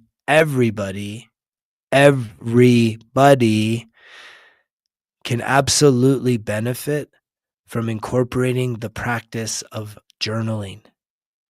Getting all the clutter that's in your head, in your mind, get it, and you start writing down all of your thoughts, all of the things that are worrying you, that are stressing you, right? And then with some intention, start writing about some gratitude. I mean, this is how I figured this out. I just had freaking notebooks until I started getting people asking me, hey, well, how do you journal? What are you doing? And then I had a vision saying, oh man, well, I got all these people asking me about how to journal, right? Instead of just doing blank pages, which I've been there with a blank page for hours because I don't know, I just didn't know what to write about. And yet, when you have a resource like this, the One Results Kill Excuses 1% Better Everyday Journal, everything is guided. And it's easy. It's so easy and simple to follow along, and it's made in a fun way. So it's like you don't have to sit there and overthink this shit and try and just sit there and say, I don't know what I should write about today. Should I write about marriage, or should I write about my job, or should I write about my childhood trauma? What do I write about? And the answer is all of that is good. If all of those things are bothering you, what you really should write about, if you do just have a notebook, you should write about the things that are bothering you. And if your relationship is causing you stress, you should write about your relationship. If your job is causing you stress, you should write about your job. You should really reflect on, right? What does the job mean to you? How important is the job? Right? What are you getting out of the job other than a paycheck? If it's this toxic, stressful environment, what are you willing to do to either contribute to making that environment better, or are you someone that realizes you're not a tree and that maybe you could get a new job? If you're someone that's stressing about your health, right? Childhood trauma, just even doubt and fear in life in general, stressing about the world, stressing about this, stressing about that, you can write about those things. There's never, there's no rules to this, especially if you're just sitting there with a notebook. Anything that's bothering you coming up, write about it. What I like to start with, though, is gratitude. Before I start getting into all the gritty, stressful shit, I like to make sure that my mind is in a state of gratitude. So that's why in this, you really start to build yourself up by saying, well, what do you see yourself as the best? And then you have two other affirmations that you say. I am worthy to have good things happen to me today. I am ready to accomplish what matters to me today. Right? It's starting with positivity. These two jars right here, one of them's for gratitude. I'm grateful for life, grateful for food, grateful for my job, grateful for the relationships I have, grateful for nature, for my health. And then the other jar I think is even deeper because it's I love. What do you love? Right? I love my classic car. I love my team. I love whatever it is that you love. I'm grateful for you too, Mike. Thanks, brother. Appreciate that. My favorite part, though, is the bottom section because I know most people don't do the reflections. And the way that I like to reflect on things is, what did you do good yesterday? Because again, this is accountability. What did you do good? And what could you do better? To sit there and reflect on that. This sheet usually, as you get going, this sheet alone, which you have every single day of 91 days, should take you about 15 minutes. The back of this sheet, the top half, where it's just I am affirmations, I am healthy, I am wealthy, lovable, right? I'm unstoppable, whatever you're wanting to work on, right? That's pretty basic. The lower half, though, is part of the built-in course that's attached to the app in here, the 1% Better Journal. I mean, this is some deeper reflection. So in this one, we're talking about cultivating self-awareness. The goal here is to gain deeper insight into values, emotions, and thought patterns. So here's the questions that you would answer on day 66. What understanding do I have about setting and reinforcing boundaries? What understanding do I have about setting and enforcing boundaries? What boundaries do I need to set as a way to honor myself? How does one enforce my How does enforcing my boundaries protect my energy? Those are kind of tough questions. Because those are tough questions, I realize those are tough questions as the developer of this product, this journal. And that's why, you guys, there's video support for this page. I give a lesson that's probably like 20-minute video of me actually teaching you about setting boundaries. What are boundaries? How do you create a boundary? And I talk to you about my own experiences of when I had to create boundaries with people that were not used to me having boundaries and how they reacted to me. But the importance of that. And so that is this journey. This is not just a notebook. This is a masterclass, but it's also an invitation for you to truly start to develop this area of accountability and reflection every day, 91 days. And the goal that I have for myself is this is volume 1, 91 days. There's going to be 4 volumes of this so that you can literally go a whole year, and it's not going to always be the same. But yet it is going to continue to develop you to continue sifting and reflecting on that inward journey of understanding yourself, the self-discovery work, understanding who you are, right? And getting rid of all that overburden. So if you would like, right, this is on sale right now. You can go to resultskillexcuses.com. It's here in the shop. It's linked down below in the description. Right? It's there for you. Again, and thank you to everyone that has pulled the trigger. There's been a lot of people because, again, the sale ends May 1st. Right now, it's usually $100, $85 right now for the 1% Better Everyday Journal. And the orders are obviously, people are saying, you know what, I do want to take some action. Right now is the season.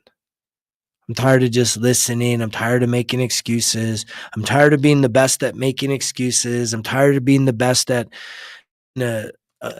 skeptical of everything. I'm tired of being the best at being a doubter. I'm tired of being the best at discounting that anything could work for me, that my situation's so bad that nothing's ever going to change my life. And it's like, man, nothing changes if nothing changes. And yet here you are listening. And yet, are you willing to go a little deeper to hear that this is a resource? This will absolutely challenge you to be better. And the cool thing is that when you make an investment in yourself first, that does support this channel and everything that I'm trying to present to the world to help people, right? You're going to have a high expectation. You're not going to just be like, oh, well, maybe I'll do it. I don't know. I guess there are some people that get like gym memberships. I know a lot of people that sign up for gym memberships and they go for a few times and then it keeps paying and they're locked in for a year, but they don't go. And it's like, I hope that's not who you are with this. That if you drop an order, 1% Better Everyday Journal, that when you receive it, that you really open yourself up. You read through it. It's easy to follow along. I really believe it's like, it makes journaling not only fun and easy, but cool, right? It makes it cool. It's just, it makes it to where it's like, cool. You're going to learn some shit about yourself, a lot of shit about yourself.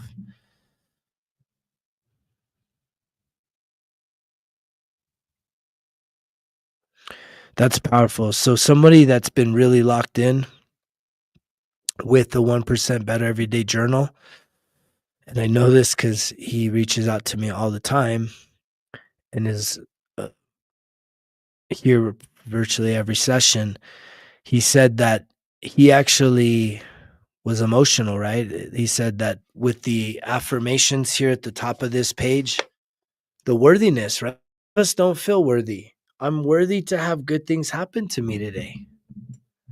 And you're supposed, like, all you got to do is follow along with this. Like, I have baked this into this, not just pulling shit out of my ass. Like, this is literally like, okay, let me rewind the tape 14 years ago before I hit my rock bottom, or 13 years ago when I hit my rock bottom. What could I have used from that point to really start addressing the deeper issues in my life. And again, it's taken me 13 years of trying and trial and errors and figuring things out, which all of us have, right? No one's given the book. But yet here's the thing. The beauty is that when someone actually has the courage to do, stay locked in, be an example, and not only be an example, but now share the gift of my experience with the world, which is the value. This is well thought out. This isn't just paste together. Hey, AI, help me do a journal. And it's like, you see some of this shit out there. Right? It does. It looks very just, fill in the blanks, like just prompting questions and no extra support. It's just you and yourself. This thing, you got me guiding you with over 40 hours of videos on the heavier shit. This daily stuff you got. There's a video on me covering how to really this, right? There's support in every video that I do. Come on, keep going. You got this. Stay locked in.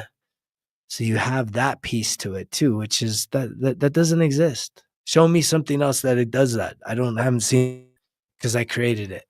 And the reason why I created it is because it's needed. And yet here's somebody that's been doing it every day. They're talking about that, literally crying.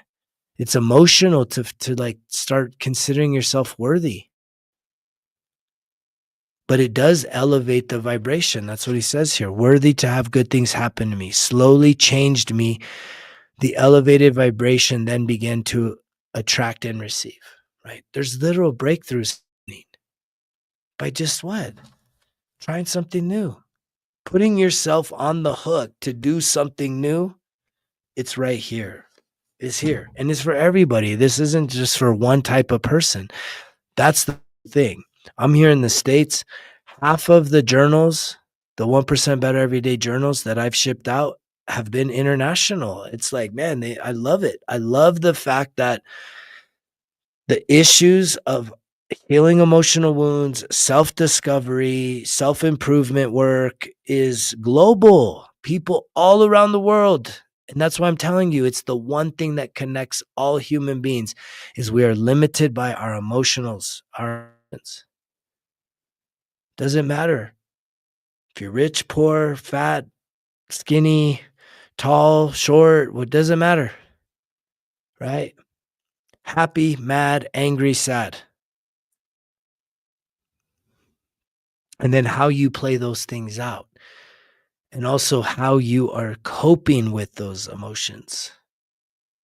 It's a global that's the real global pandemic. Is the unhealed trauma in the hearts and souls of humans throughout this planet. And yet I was with 100 beautiful souls this weekend, and people were still wanting more. And I do believe that I have more to offer people. An actual process that can get you from the same place I was, a rock bottom, of a curiosity to say, I'm ready to face myself and get to a place of self-mastery, self-awareness, and fully being healed, setting yourself free. If I can do it, you can do it. Does not matter where you're at, even where you think you're at.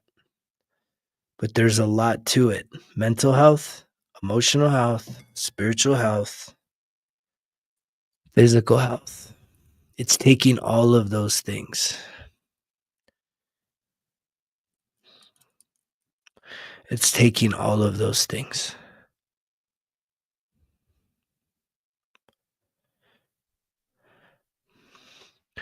Yeah, I'm not even going to comment on it. I'm not going to comment on it tonight. I don't want to. The people that just think they have the quick fix, but not the life to show it. And I just saw the 1444, which leads me to say, you know what? I'm down to do some visualization. And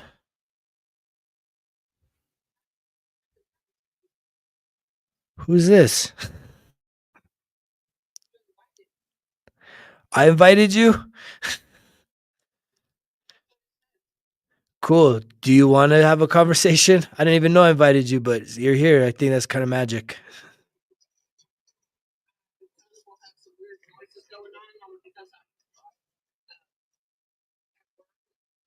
You're at work? Do you have a question?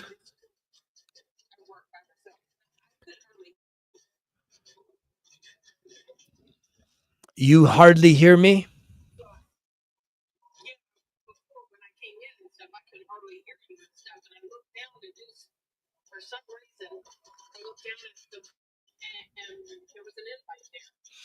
Yeah, I must have pressed that trying to mute somebody. Do you have a question?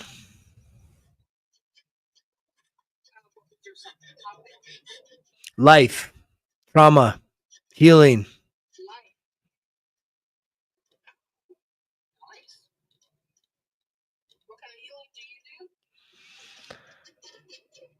sexual, emotional, and childhood trauma.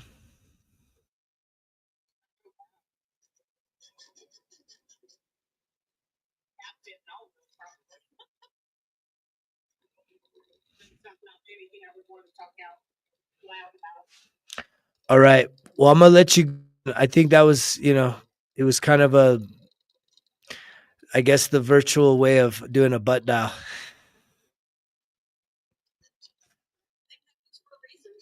It does. That's why I wanted to give you an opportunity. Yeah, that's why I wanted to give you that opportunity.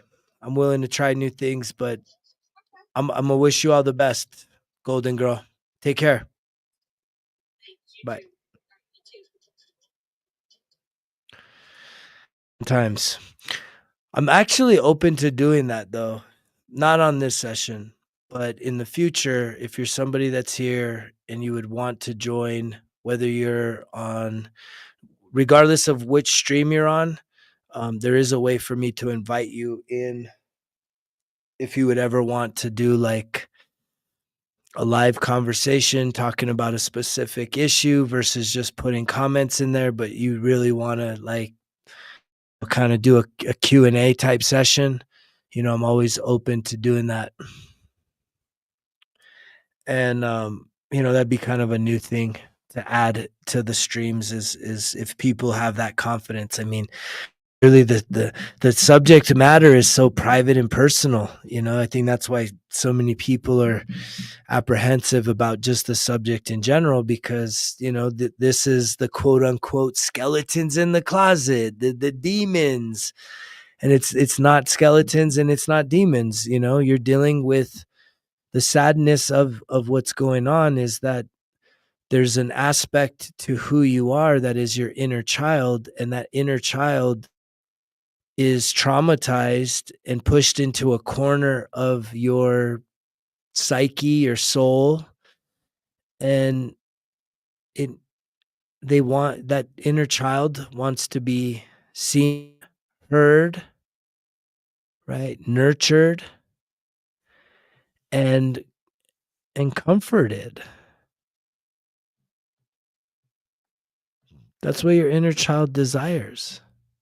But a lot of us, we're not even in our bodies. We're so distracted that we don't even give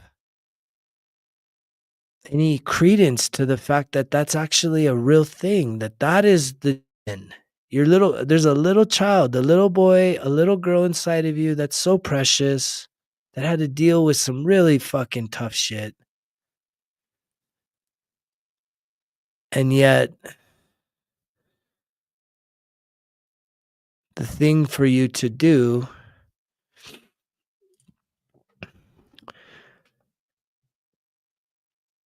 is to acknowledge that is an area that you can put more focus.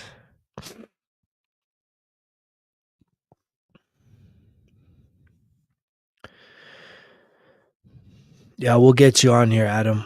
I'll definitely would like to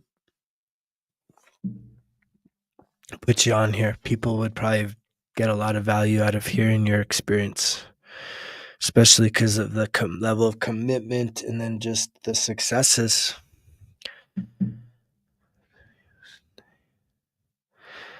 How do you stay a functioning person? I mean, functioning just sounds like survival. And our bodies as humans, like, we're so, man, we can handle so much shit. Y'all are handling a lot of shit right now. I know that. We put our bodies through so much hell. You know what I mean? Like the things you're eating, the things you're thinking, the things you're eating, and the things that you're ingesting in terms of chemical dependencies, just those things alone is like, how is your body still able? Thank you, tatted up. Our bodies can handle so much. And so for you to be like, well, how do you get to function? It's like, fuck functioning. You want to be thriving. This was one of the conversation I was having yesterday with some hiking friends. Is the conversations, thank you for the gifts, is what is self-love? Is self-love overeating? Is self-love never going and exercising? Is self-love poisoning yourself?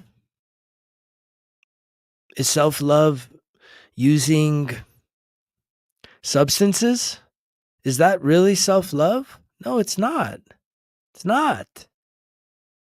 That's called self-medicating. And what are you trying to medicate? You're trying to push away your pain. And your pain is your emotions. And again, I taught myself how to self-medicate really early on, especially with the drink. It numbed me out. It checked me out. It made me a whole nother alter ego that motherfucker felt unstoppable. And yet all I did was cause myself so much freaking heartache and pain and shame and guilt and all this shit. And I hurt a lot of people that didn't need to be fucking hurt by my ass. Thank you, Narc Hazard. I appreciate you, my brother. And it's just like, I had to hit the rock bottom. I had to I should be honestly, I really truly believe with all my heart that if the powers that be didn't have a bigger plan for me on this planet, which is what I am fulfilling right now, I'm totally surrendered and aligned to say, I will serve humanity. I will speak this truth. I will be of service to help people heal themselves. Because otherwise, you guys, I was so reckless. I should have been the guy that probably killed an innocent family or people, being the drinking and driving, one-eye Willie, not giving two fucks about anybody. I should be that guy that literally caused harm to other people. I can't tell you how many nights, you guys, one eye trying to see because everything was double. I had no fucking business in a vehicle. And yet I did it and I did it and I did it and I did it some more. So either I should be in prison for the rest of my life, or I should have even just have been unalive myself because of how irresponsible I was. And what was that all about? That was about me trying to numb my fucking pain from my childhood trauma. And I didn't even realize this. And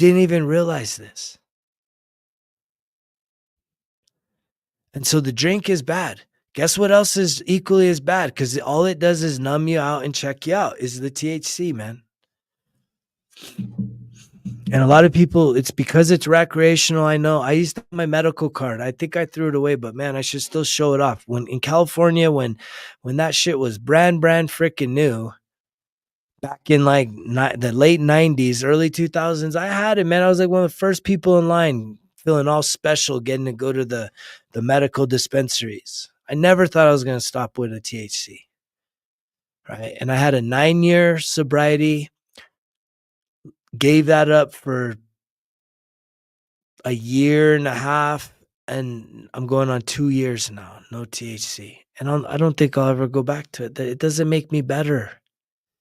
It doesn't make me a better version. Right? There's nothing better than sobriety. I'm telling you, sobriety is the biggest flex. Sobriety, life on life's terms, is the biggest flex. Right? Because What I now know is that anything, food is a huge addiction, right? I had to overcome a sweet tooth, right? I got sober and then I had a sweet tooth. So I was eating all this candy. And I always felt like shit the next day after eating a whole bunch of candy. Oh, but I got a sweet tooth, I told myself. And then one day I saw a meme and it says, you say, oh, you think you have a sweet tooth? And I was already way down this healing journey, probably 10 years of sobriety. And it says, you think you got a sweet tooth? You don't got a sweet tooth. You got unhealed trauma. And I'm like, this is so fucking true. It is true because I had more self-awareness, 3 years ago where I was like, man,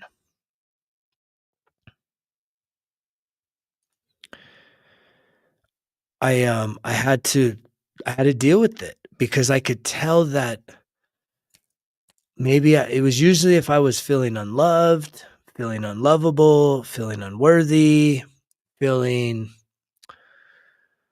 alone, unheard, unseen. It's the little inner child. It was my little inner child. Like I just told you guys, your inner child wants to be seen, heard, loved, and nurtured. That's it. It doesn't need to control your life, but it is there. It's a part of who you are. But y'all think you grew up and you're not a kid no more. And it's like, I guarantee you, there's some immaturity that comes out when you throw your tantrums, when you're not getting your expectations met or you're not getting your needs met. I guarantee it. If I follow you around with a camera, it's going to be like, look, there it is. There it is, throwing the tantrum. Hey, I've seen it. I've seen it in myself and I can see it in others. And yet you can heal that. You get to do that. That's the coolest thing is when you can reparent your own self. And especially if you're a parent in real life, if you want to improve, like I talk to parents all the time, they're so guilt ridden. I've been guilt ridden, like, man, I'm such a failure. And it's like, what? You're telling me you didn't read the book on Parenting 101 to be the best parent ever? Like I read mine. I got my book 6 months before my kids were born. And I read through that thing 3 times. So I've been a perfect parent. No one has that book. It's trial and error, and we beat ourselves up. But here's the thing. There is a way to start to reclaim that about yourself.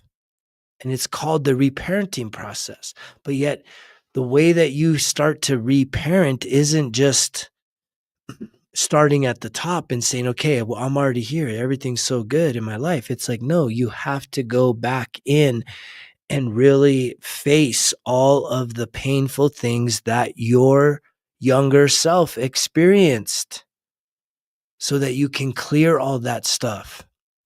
And once all that is cleared with a lot of forgiveness, a lot of grace, a lot of compassion, there's no judgment in this process. We want to judge ourselves. We are judging ourselves, but to get to the other side, it takes a lot of compassion and non-judgmental, not only for you, but other people that hurt you. Seeing with spiritual eyes. And the way that I try and reframe that for people is to say, think about it. As I see 111, right? It's 11:01 right now.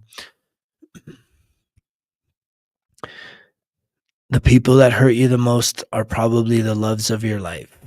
And the reason why I say that is because at the soul level, I believe before you incarnated into this earth, you and your soul tribe decided what roles everybody was going to play and what things that people were going to do to each other because you trust these people at the soul level.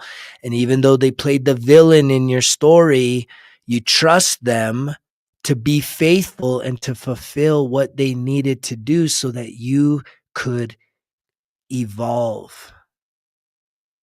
But if you're holding on to the pain and you're holding on to the suffering and the shame and the guilt and you're being apathetic and you're full of grief and anger and fear and pride, that's the lower body.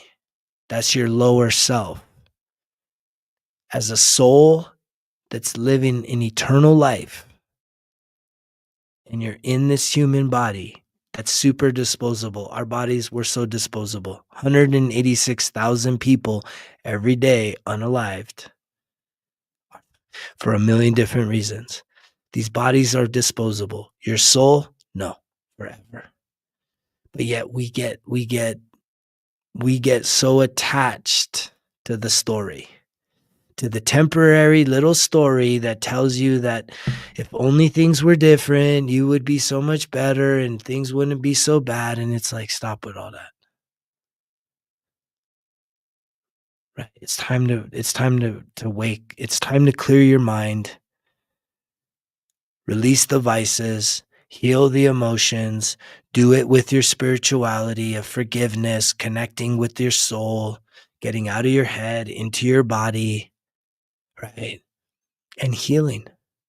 And eventually what that does is you become free. You're free.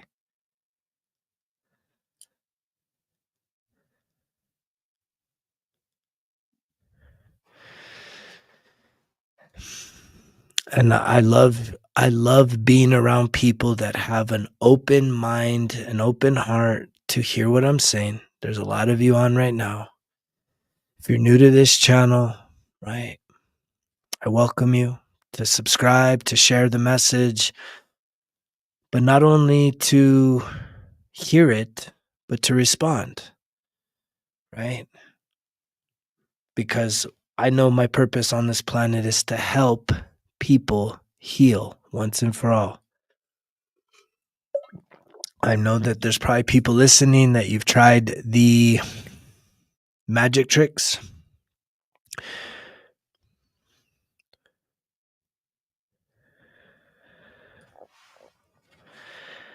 And they didn't work. Didn't work for me. I know not long term.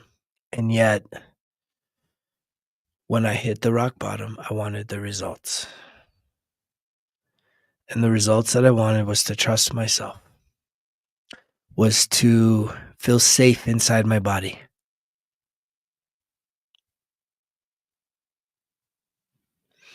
It's not just the strength of mind, though. There is an absolute process to healing childhood trauma. I'm going to say that again. There's an absolute process to healing childhood trauma. Step 1, sober mind. Got to have a clear mind. Got to be locked in. If you still have chemical dependencies, okay, well, we can wean off of it. And as you start to wean off of it, then you can start getting into your emotions, because you're going to have to face yourself. Because, see, the thing is, time does not heal emotional wounds. So for you to heal your emotional wounds, guess what? They're still there. And by there, I mean inside of you. And you know this. This is why you get tense in the heart, in the stomach, in your back, in your arms, in your legs. You feel the pain, and thus you run from it. You think, I can't feel this way, so I need to eat. I can't feel this way. I need to drink this or do that. And it's like, none of that works. None of that heals the pain. It just numbs it. And I'm here to help you heal the pain. And the way you heal emotional pain is you need to face it. You need to sit in the discomfort. And sometimes you just need someone to be next to you, holding your hand, saying, man, you can do this. You don't have to do this alone. And that's what I'm here for.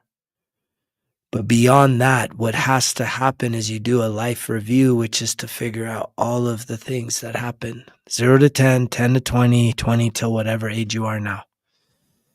You literally got to chalk up an account. You do your life review now versus when you're unalived. What would you rather have? Do you want to live a life where you feel free, abundant, right? Unburdened by your past? Or do you want to just keep avoiding it and just say, no, I'm doing my best, and, just victimization, just a settled life. This one goes by, great. You got to do it again. That's the cool thing. If you don't want to do the work this time, there'll always be next. And, if If you don't want to do it the next time, there'll be another time. If you don't want to do it the time after that, there'll be another time after that. However many times you need to come back here to finally say, oh shit, because I am the example of where you need to be. What I have experienced being sports fanatic, drunk motherfucker, political junkie, right? Juvenile delinquent, all the mommy issues, all the daddy issues, right? With all the criminal issues from drunk driving to domestic violence, all this stuff. And yet I turned my life around. How did I do it? It wasn't a magic trick. It wasn't saying a prayer. It wasn't getting dunked in water. None of that worked to heal the emotional wounds, which are programmed in you. You can't, and self-control ain't going to do it either. Right. But there is a system. And I knew step one, sober mind. I needed my mind to be clear because your thoughts are your reality. So if sobriety is not even, oh man, this guy 12-stepper, whatever the hell, it's like, dude, all I know is my addictions were all based on unhealed emotional trauma. And there's a lot of you that are just, you're going to be okay with that. Right.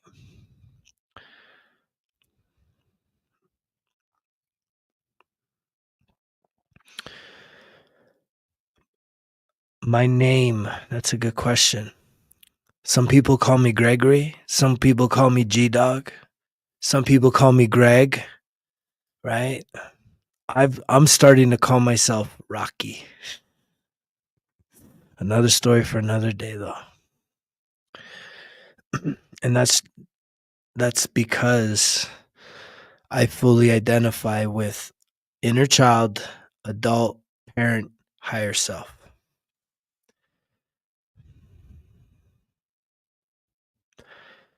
I am a fighter. I'm a lover too, though. I'm a lover, I'm a fighter, I'm a healer, I'm a spiritual fucking Banff warrior. That's what I am. I'm here to make a positive impact on this planet. And I thank every single one of you for listening tonight, connecting with this message. As I see 111 again, it must be time to do some visualization and some breathing. If you would like to join in doing some visualization, what is visualization, you might ask? This may be your first time here. You're like, visualization, what is that? So visualization, what's really cool about it is you just get relaxed, and I don't really have a planned place to go, but something comes to me and I basically create a visual space that you go into, and usually there's an opportunity for you to meet and reconnect with your inner child, your higher self.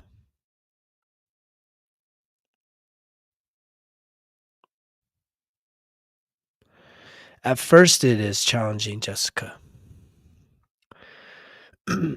If anybody desires to be sober, I mean, it's sort of like playing with fire.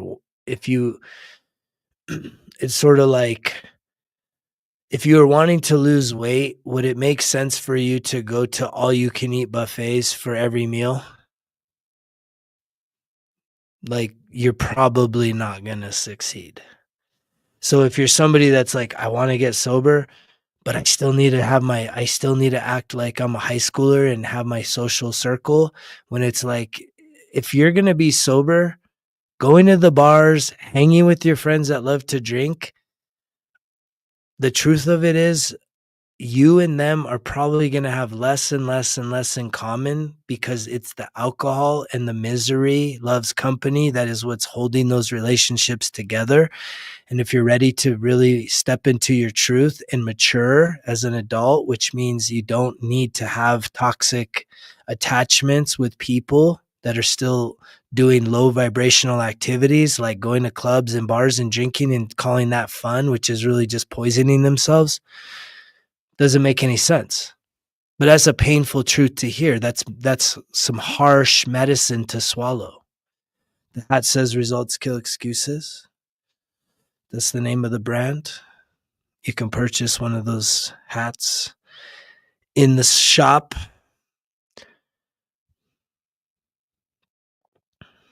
It's right there. So again, when I got sober, yeah, I didn't go to bar. Like I, I, I ghosted all that shit. And I got lots of resources for you to ghost all that stuff, right? You can focus more on doing the self work. 1% Better Everyday Journal. You could download the Results Kill Excuses app. On there's 5 weeks of self discovery work. I mean, even just the course called Breaking Up with My Addictions. If you got more than one addiction that you want to really start to work towards, you can take that 5-day course and do it 5 different times, focusing on a different, dependency that you would like to release. And so you don't have to say no, thank you. Just carry on. You keep doing your life, right? I'm not here to try and convince you to improve your life. I'm not here to convince you that working on yourself and somehow evolving past a point of saying, you know what? Fun is poisoning myself with all my friends.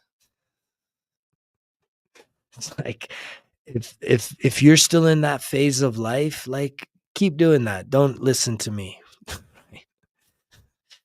There's someone else out there that's going to tell you, here's how to have the best time ever when you go to a bar or you go to a club. Here's the best drinks to have.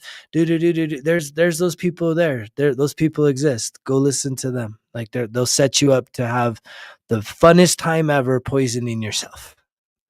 If that's where you're at. I'm over here shining a light for people that are ready to see the light. And it's not even to see the light, it's to shine and illuminate the dark side of who you are. Which darkness doesn't mean evil. Darkness is a lack of information. Right? It's a lack of information. Right now you can see me, but if I was to turn off the lights, right? Right now you see me, so you have information. You can see how I look, you can see what I'm wearing, but if I was to do this, right? There's less information. You don't see everything. There's still some illumination. But I could turn off more lights and get darker and darker. That's what darkness is. It's just a lack of information. Right? It's something that you are keeping in the shadow side of yourself because you're ashamed of it. You're afraid of it. You're embarrassed by it. You're saddened by it. Right? That's what we do. The things that we're afraid of or scared of or ashamed of or embarrassed by or guilty of, right? We hide them. We hide them inside of ourselves, and that's the skeletons in the closet or the demons. And it's like, that's not what that is. That's the version of you that had to survive that. And you don't know how to deal with it because no one ever taught you how to process your emotional wounds. No one ever taught you how to process emotional pain and to even have a belief that you can do it.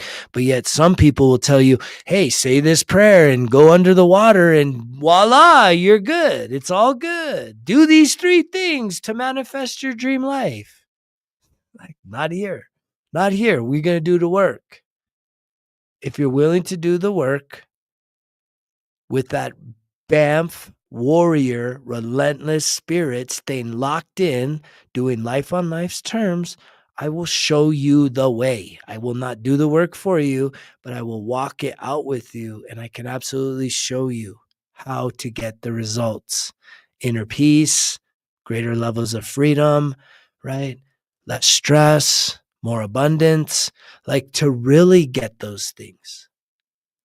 It's to heal your emotional wounds. Well, how do you do that? There's not a magic trick. because you have to realize that depending on look, everyone's gone through different shit. I think we all know that. How do you sign up? Are you talking about the Breath of Life healing group? Go to resultskillexcuses.com, and it's not on FaceTime. The group, if you go to resultskillexcuses.com, click on the link. There's a link there, Breath of Life. And it's actually, I use a streaming, it's not Zoom, but it's a different brand. And so we're going to be meeting there live this Sunday. I'm so excited. This Sunday, 9 a.m. Mountain Standard Time. Plan to be there for at least 90 minutes. It's good. No, it's not free. It's not free. This is free, right? This is free. And the reason why that's not free is because it needs to be a container. It needs to be a container where people are showing up for the right reasons. We can be very focused on connection, reflection, visualization, breathing, and ultimately healing. And it's my duty and my job to be able to hold a container. So the cost of the Breath of Life Healing Circle, it's a monthly membership. We're going to meet 3 times a month. June, there's a bonus 4th session, but it's $80 a month, which for 3 almost 2-hour sessions, I guarantee you, if you sign up, you show up, and you really just open yourself to be there for the first session, for that first day, you're going to be like, that was worth it. That was worth every penny after the first session. You're going to be like, damn, this is good. And I got 2 more of these. This incorporates the best of what I have experienced. Everything I'm doing here is like what has worked for me. Because if it can work for me, I believe it can work for you. Do you guys understand that? I'm not making this shit up. This isn't something I went and learned.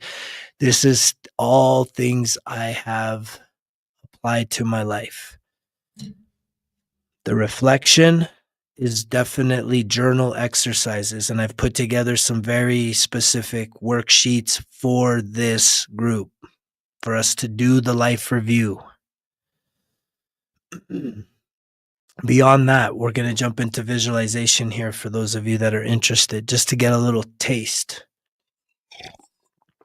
So what the visualization does, you get messages. It's important that you understand that you have an inner child there. You have a higher self, right? A guardian angel, whatever you want to call it. You have a part of you that is absolutely 100% trying to show you the best path for your life so that you can truly become the best version of yourself. But yet when you're so distracted and preoccupied, it's like, get out of your head, get into your body, get into your conscientious state of being, and you'll get the messages. So even if you're just sort of interested in the visualization, we're going to do one tonight.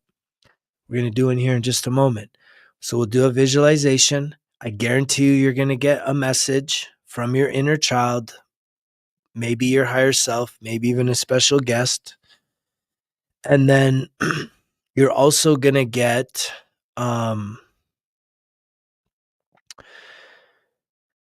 and then we also do the breath work. And the breath work, you guys, has been, it's just the breath work. The breath is like the breath work that I teach and that I practice. It's called the pranayama breath, the breath of life. And what's cool about it is you want to be laying down nice and comfortable. It's a very active breath. So it's not only meditative, it's visualizing, and it's also creates a sense where you get out of your head and into your body. And as you do that, you're giving yourself an opportunity to be more present with yourself and to start to clear the parts of your body, which is literally where your body and your spirit have come together and created blockages. So when people are feeling stuck, it's usually you're saying stuck, but there's really a sense of there's blockages inside of like your body, inside of your soul. And we're talking energy centers, right? Chakras. Most people, it's heart, a lot of sacral, because let's be honest, there's a lot of sexual trauma that hasn't been dealt with and hasn't been faced. And that's a very private situation. Oh, for sure you do. We all do. Wrestling, bike, being Zilla. We all got a lot of conversations. That's why the journaling is so important. Getting that shit out of your head. And so part of the Breath of Life Healing Circle is we're going to make sure that you're able to the really cool thing I've been helping with people with is to be able to get the name of your higher self, to get the name of your lower self. Mine is Rocky's up high, Ricky's down low. And when you do that, the crazy thing is the voices in your head all sound like you, but they're not you, right? They're not you. One is your higher self, the lower, and then there's some other scattered shit too going on in there. To hear your true and authentic voice, it's really easy. If you wanted to hear your true voice, not all the scatterbrain shit, just mentally repeat this affirmation to yourself. Mentally tell yourself this: I am worthy of healing all of my emotional trauma.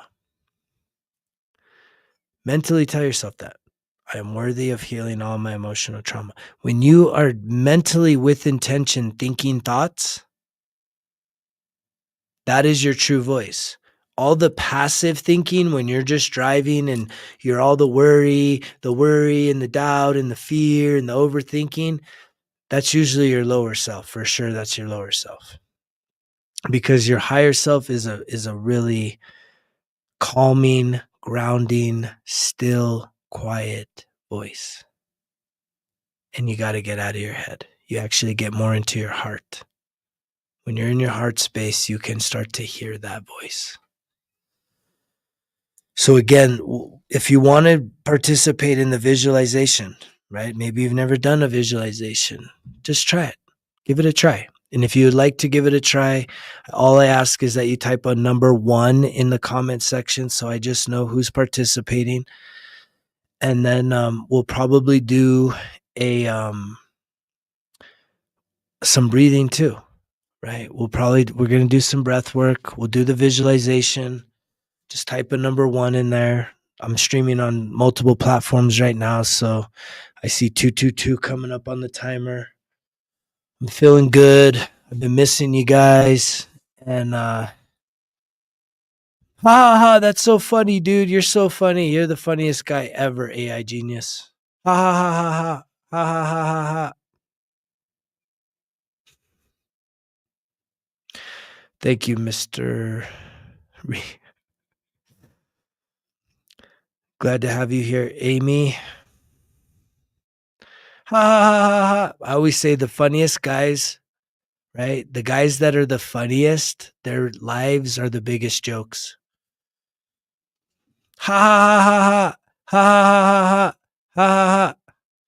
The funniest guys, their lives are the biggest jokes.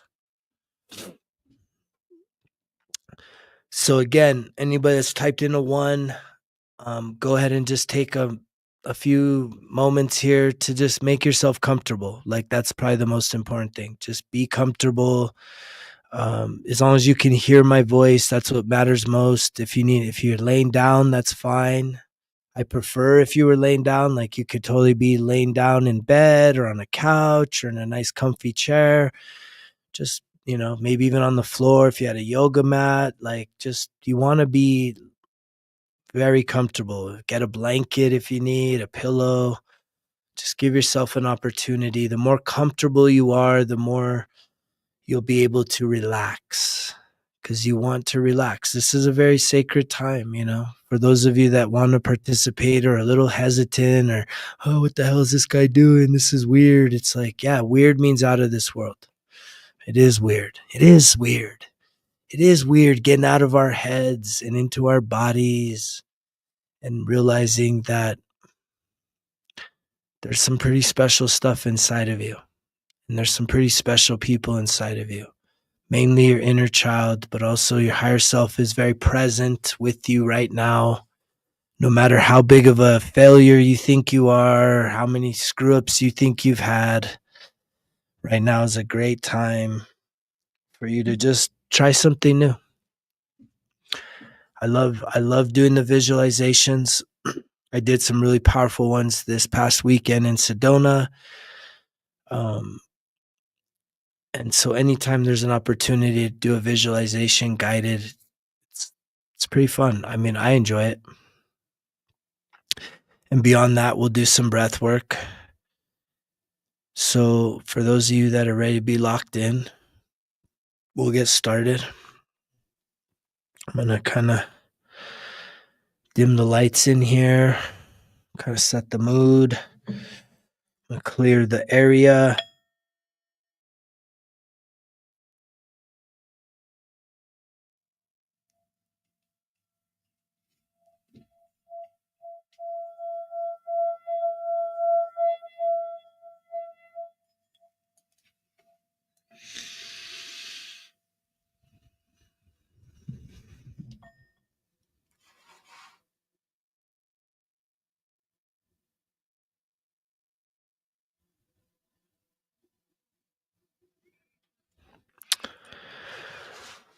So thank you for all those of you that are here. I just set an intention that this space would be sacred, that you'd have the opportunity to really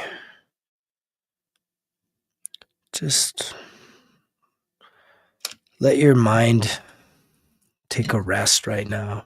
I know almost probably everyone that hears my voice right now, our minds are very scattered. And so we'll start with some breath work just to start to calm our minds.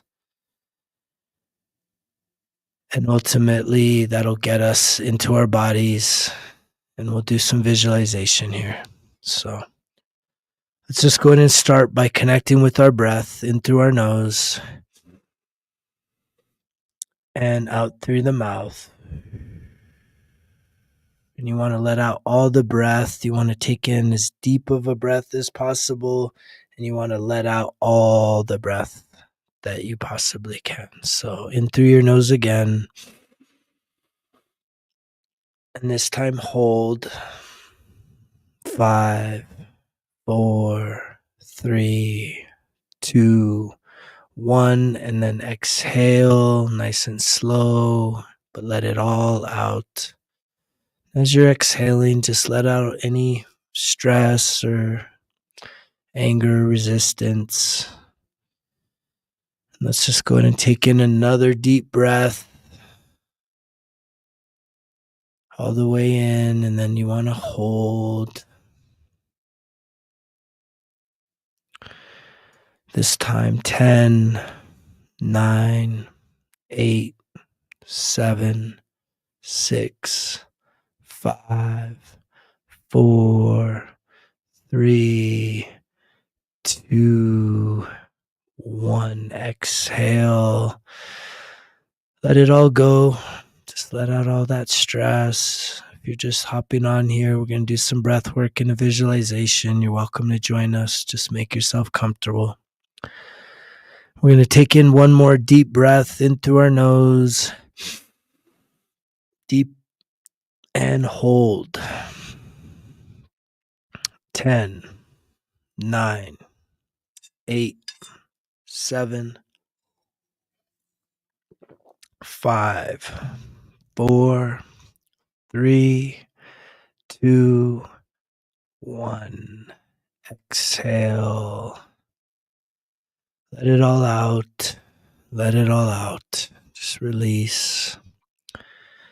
If you haven't yet, you can go ahead and just rest your eyes. Just return to your normal breath in through your nose, gently out through your mouth. Just focus on your breath. As we do that, we'll do a quick body scan. We're going to start with our feet and our toes. If you can, try and send your attention to your feet. You're just scanning if there's any discomfort, or maybe even wiggle your toes. If they feel fine, send them some love.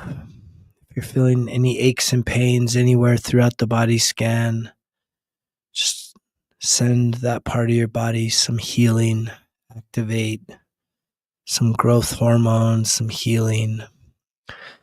As we move up into our ankles, and our shins and our calves, into the knees, send your knees some love. They do so much work that we don't really think about.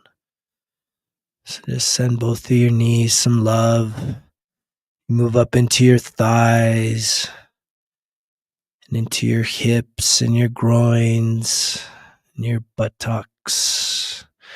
Just send all of your reproductive organs health, some love, appreciation, gratitude, healing. So we move up into our digestive system and in your lower abdominal, your belly button.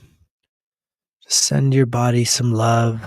Send your awareness there. If you feel any discomfort, send some healing, some health, relief.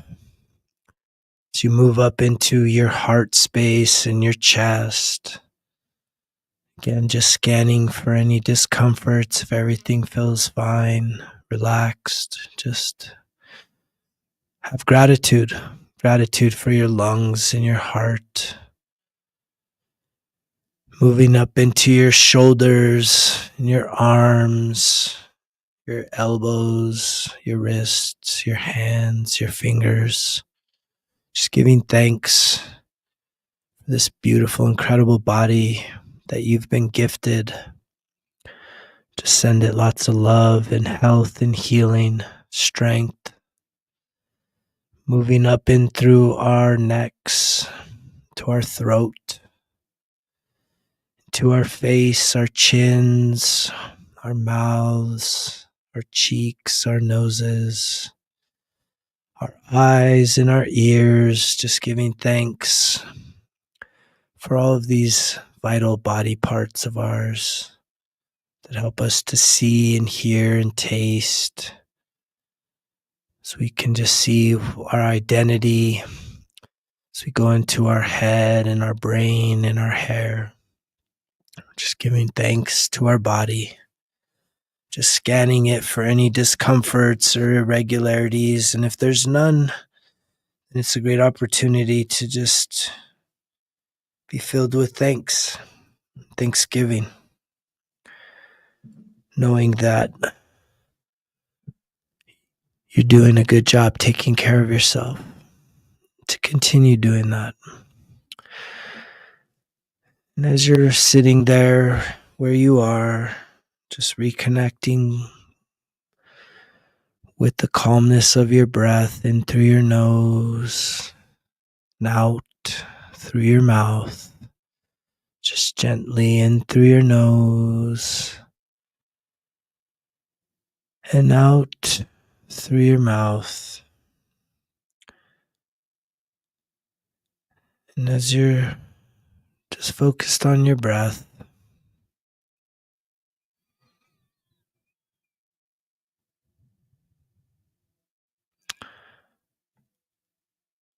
I want you to imagine yourself laying in a bed. It's still dark outside. The room you're in is dark. There's no light, but you can feel yourself in a very comfortable bed. It's the most comfortable bed you've ever been in, quite frankly. It's a bed that's just, it feels perfect. perfect for your body, where you can just be there laying and at rest. It feels like every moment that you remain in this bed, you feel a great sense of rest and relaxation.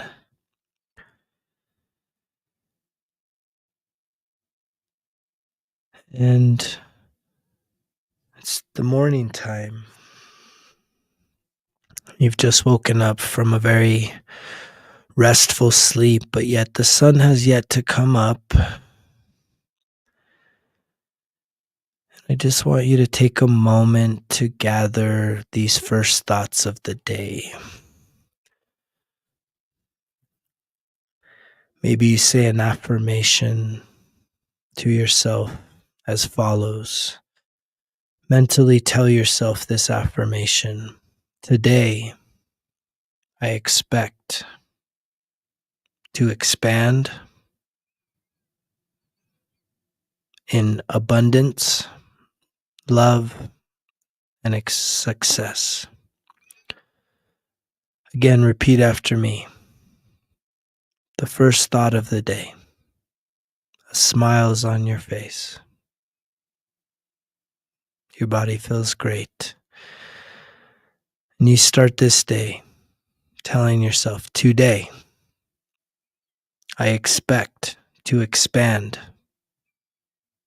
in abundance, love, and success. One more time. With a smile on your face, joy in your heart, peace in your body, and a certainty that these words are true. That today you expect to expand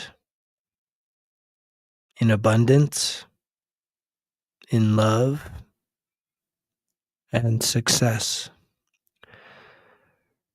And that there's nothing that you have to do other than just believe that you are worthy. You are worthy of abundance. You are worthy of love. And you are worthy of success.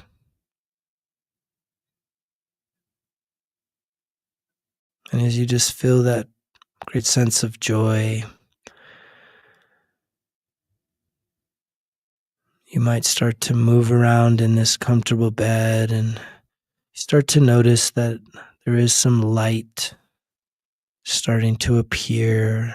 The blue hour is starting to take shape. You can start to look around this room, start to notice the details of this room. There may even be somebody with you in this room, laying next to you. There may even be a four-legged pet in the room or two. Just want you to really start to take in this environment, this comfortable place that you find yourself arising on this beautiful day of life.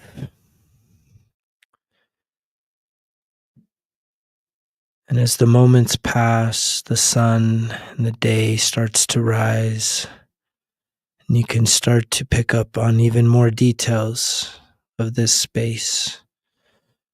Really immerse yourself in the details of the space that you're finding yourself in on this very special morning, in this very special place. Maybe it's a place you've never been. Maybe it's a whole new place. Maybe it's a place you've always dreamed of and now you find yourself there.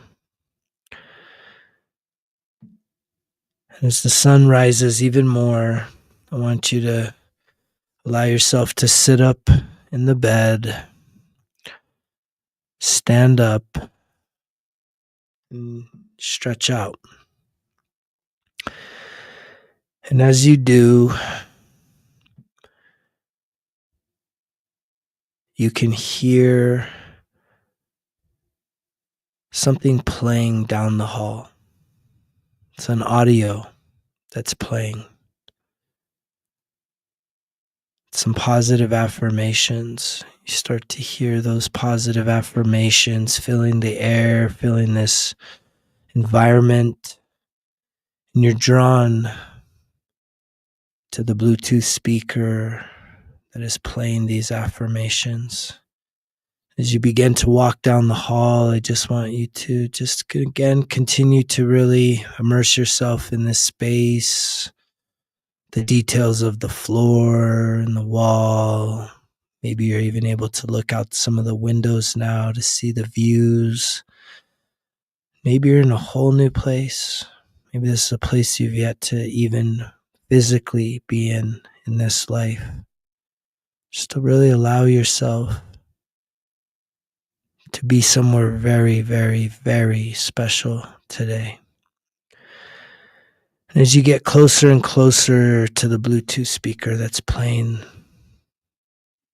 the positive morning affirmations, you walk into a living room space, and seated on the couch is a child.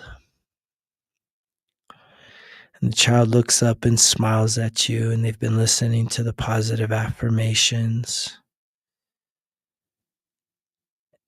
And they pat the cushion next to them and wave you over to come and sit by them. And you do, you walk over and you guys embrace. You recognize that this child is the younger version of you. I just want you to take in the details of yourself, your hairstyle, if you're wearing your pajamas, your little onesie from back in the day. Just really continue to allow yourself to relax into this visualization. Just continue to allow the depths of detail to unfold. As you can feel the warmth of this younger version of yourself, they put their arm around you and they look up to you and they say that they have a message for you. It's a very special message for you to receive. And you look to them and you say, of course, I would love to hear the message that you have for me. And they begin to share this very important message. Receive your message now.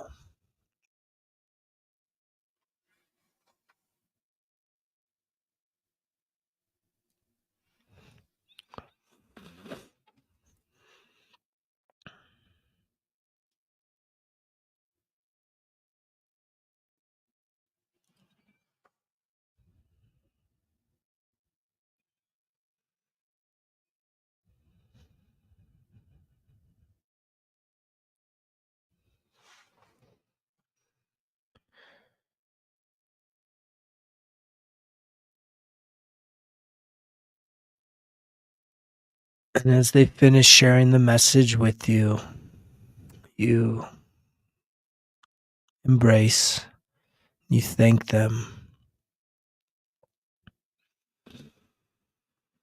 for being here.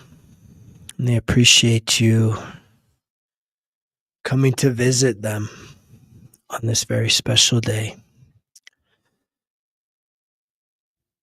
And you stand up from the couch and you begin to head into a kitchen space. You can smell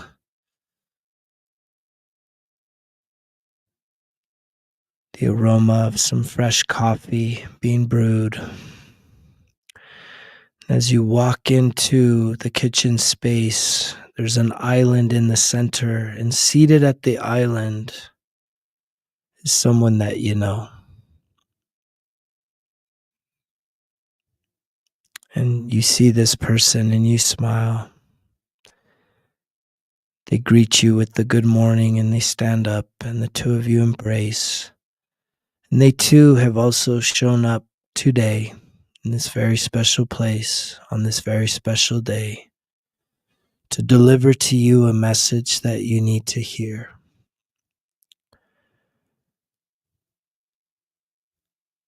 Allow yourself to receive this important message here and now from this very special person in your life.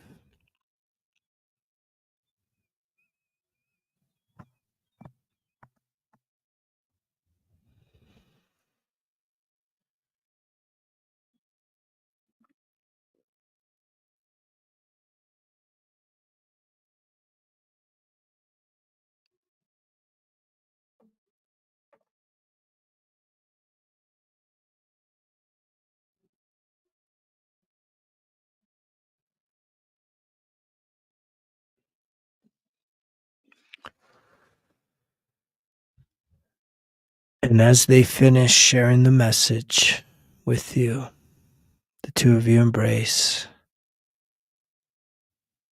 and you thank them for being here to show up in your life to share this message with you.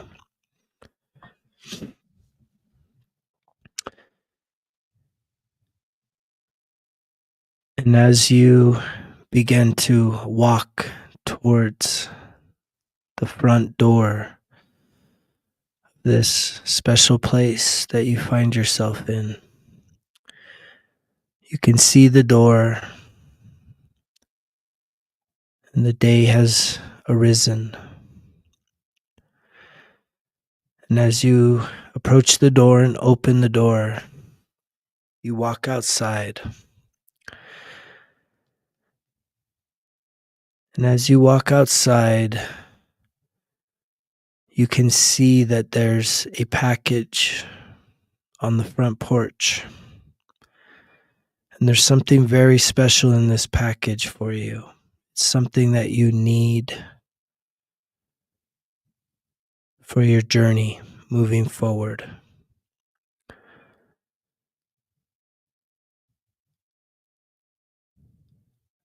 As you pick up this package and you tear it open, I want you to look inside the package and see what's in there.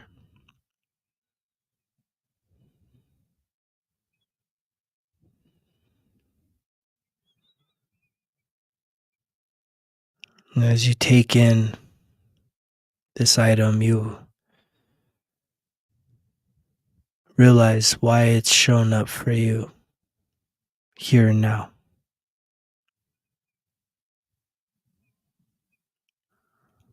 And you have appreciation for this time, for this moment. You have appreciation for this journey that you've been on. And the fact that you can now realize that you are not alone, that you have support, that you have a team.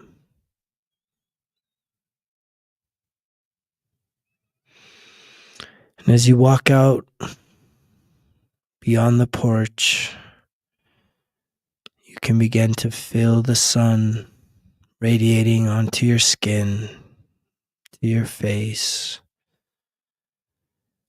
You notice that there's some chairs seated out front. And you take a seat and you begin to just reflect on the message from your inner child, the message from the special guest. And as you're holding this very special item that was in the package, you just pause to give thanks. Having a new realization that you are much more powerful than you've ever realized. And that you have everything you need right here, right now, to succeed.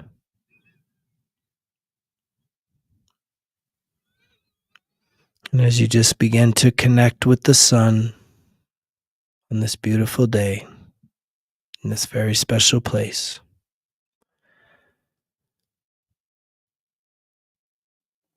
on the count of 5, we'll slowly start to reconnect with our breath, return to the space we find ourselves in now. 5, 4, 3, 2, 1. And go ahead and open up your eyes. Stretch out.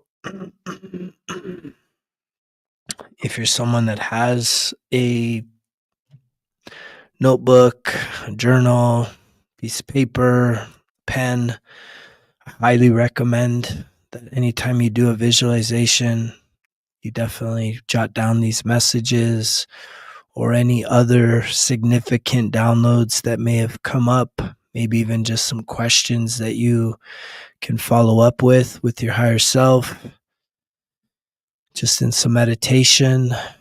There's always something that's going to come up that's going to be pertinent to you.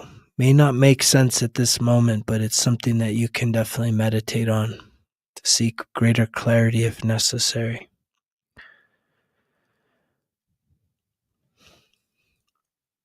I appreciate all you that did participate in that visualization. If you enjoyed it, you can type a 2 in the chat if you enjoyed the visualization, or you can just hit lots of likes. And I want to shift any of you that would like to participate in some breath work, pranayama breath. This is the type of breath work that we're going to be doing with the Results Kill Excuses Healing Circle. The Breath of Life Healing Circle that starts this Sunday. If you'd like some more information about it, you can sign up at resultskillexcuses.com. Click on the Breath of Life Healing Circle. It's going to be a very powerful, powerful opportunity for you to really take your journey to the next level. Thank you to everyone that's been signing up. I'm really excited about those of you that are feeling called to really take a leap of faith. What is a healing circle? Well, first and foremost, it's a safe space.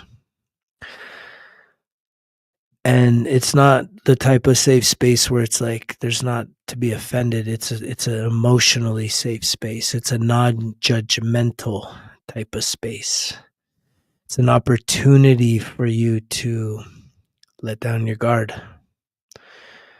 Maybe kind of check some of the masks that you may be wearing.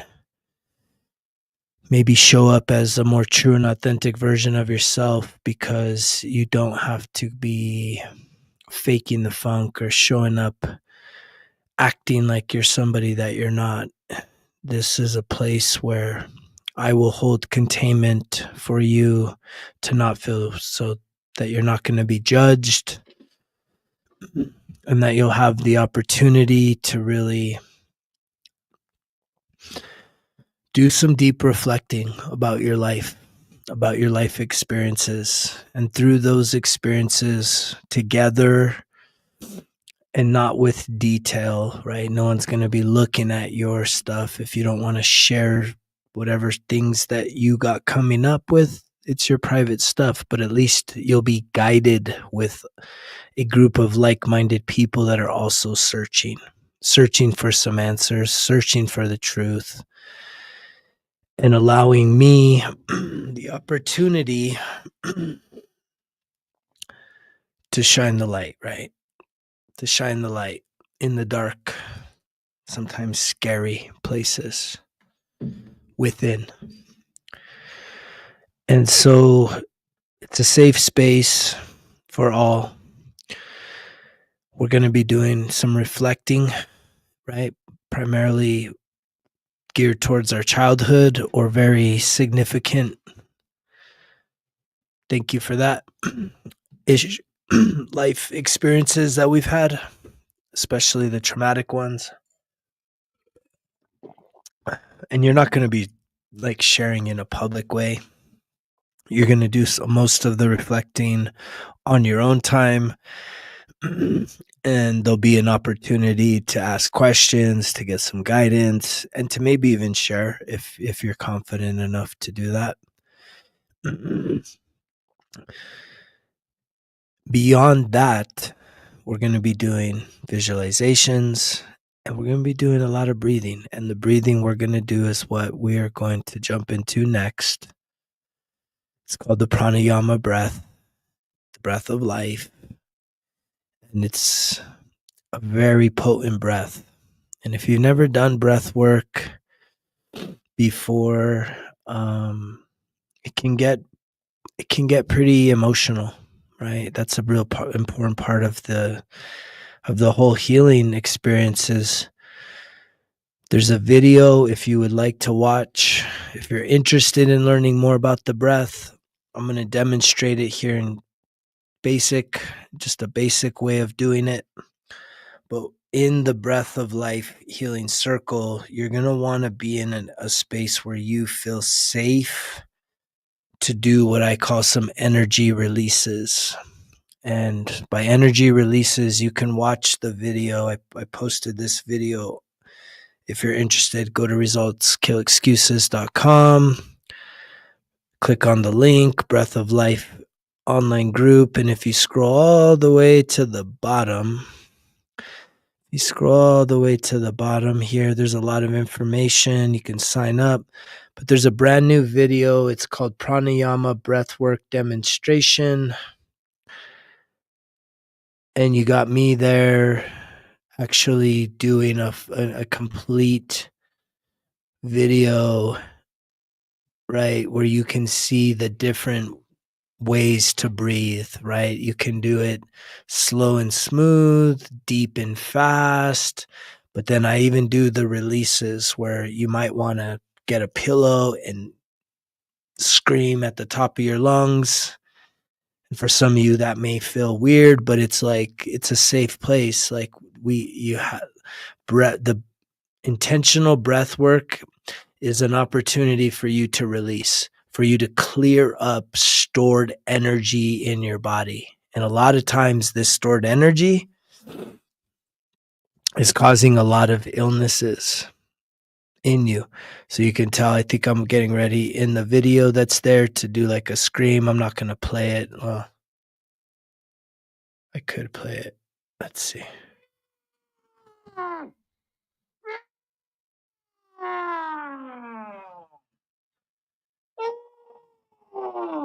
You can hear that. That's real, right? That's real. The breath work has been the most potent, and by potent meaning the most powerful of all of these healing practices I've done. The writing down stuff really starts to organize some things in your life. The visualization helps you to really see that you're not really alone. There are these other parts of you that are fully in support and needing your conscientiousness to have attention towards. And the breath is going to allow you to start clearing blockages. And the way you clear blockages is not only through the breath, but it's through these releases. Some people yell, some people cry, some people laugh. And all of the above are permitted, right? And so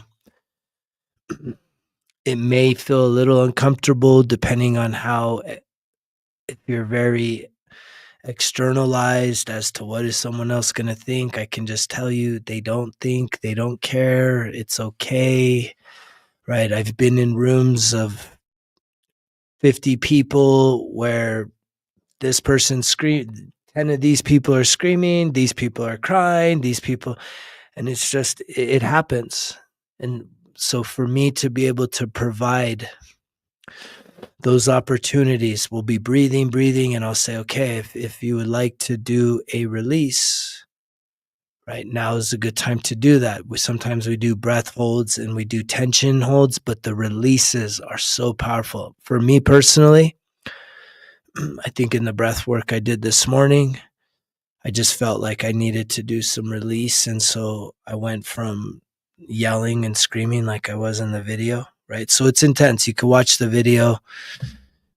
Just go to resultskillexcuses.com and scroll to the bottom and you can watch that video. I do all of them. I do crying, I do laughing, because I want you to know what is safe, what is okay. And that's a big part of the coaching, is for me to truly be the role model and demonstrate for you what is safe. Because see, here's the problem. A lot of times we're holding this energy in us, this sadness, this anger, or we're too serious and we can't even laugh. That's why laughter is a really good one. Real laughter is like to just have a real deep belly laugh, like just crack up, because man, we're so fucking serious. And so when you release these things, right, it's really powerful. But me, I can go from anger, rah, rah, that it's like, you know how hard it is to be angry?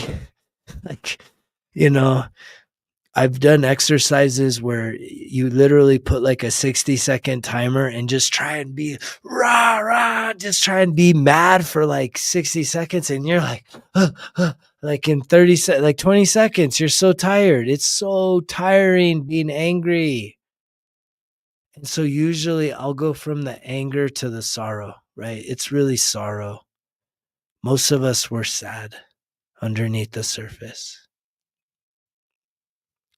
Right. Most of us are just sad underneath the surface. And a lot of us are just clowns, right?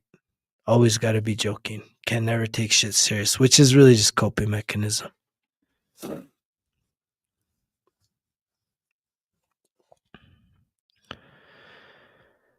And so I highly recommend checking out the video, because I demonstrate all the different depths and fast. You know, you could go deep, slow and fast, right? Or I don't know. It's just all there.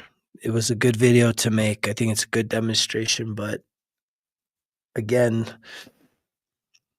I welcome and invite all of you listening right now. This, as I see 777, that's wonderful. 7777. I love that one. This Sunday, we're starting the Breath of Life Healing Circle. It's going to be at 9 a.m. live, Mountain Standard Time. If you can't make that time, but you're interested in participating, you can watch the playback. All you need to do is have a comfortable space to lay down in that you're safe in. And I would have some sort of a notebook. If you sign up now, you're going to get worksheets that you could print out that will be really helpful for also taking notes throughout the breathing. You're going to get downloads. You're going to be connecting with stuff. And so, yeah, there's going to be a lot of support. That's the number one thing. You don't have to know how to do all this stuff.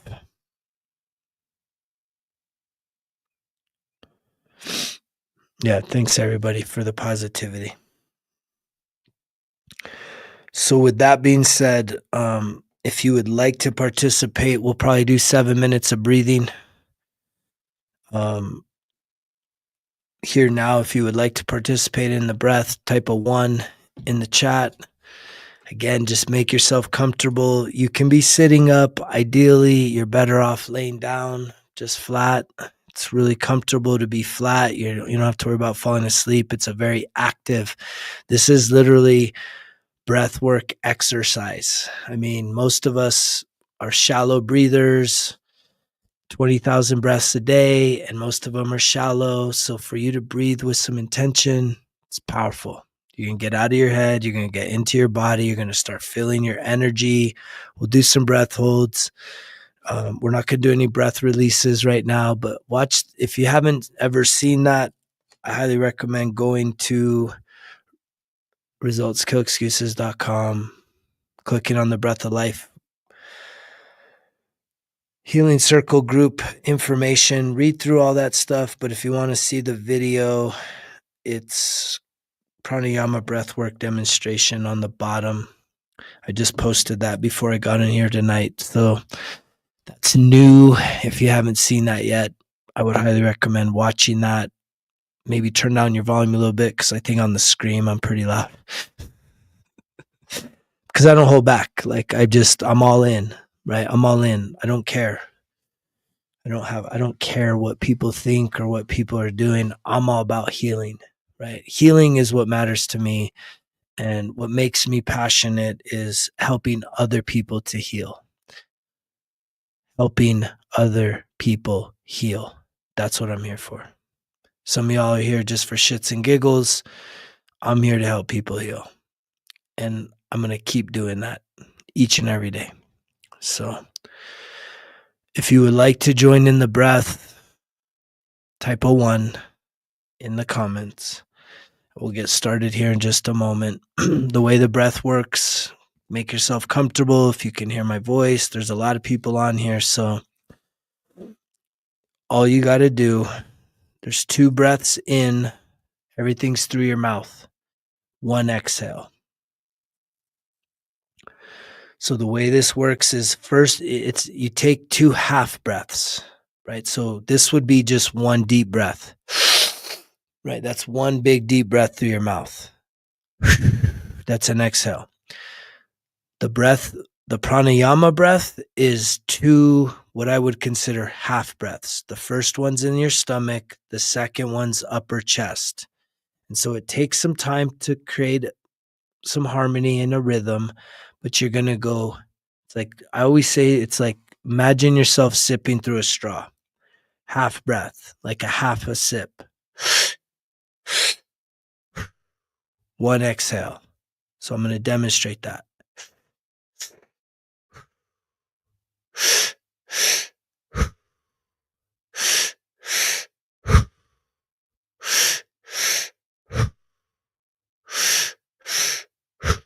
Everything's through the mouth. If you keep your lips a little more closed, your throat won't get so dry. If you haven't done this before, you'll probably get a little lightheaded. That's okay. You're moving a lot of energy. You're bringing a lot of oxygen into your body. Like I said, most of us are shallow breathers. So you're actually going to be breathing with some intention, and you want to you can go as slow as you want, right? So again, it's through the belly first, and you want to kind of expand your belly. Then the second is upper chest.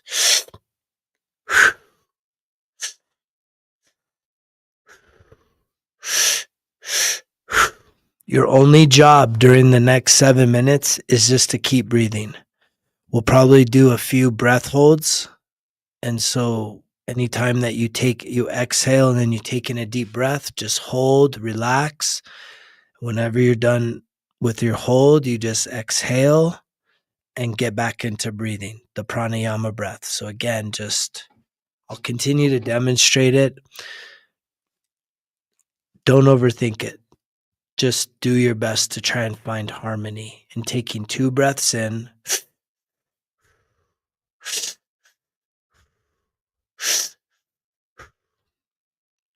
Go as fast or slow as you like. If you want to go slow,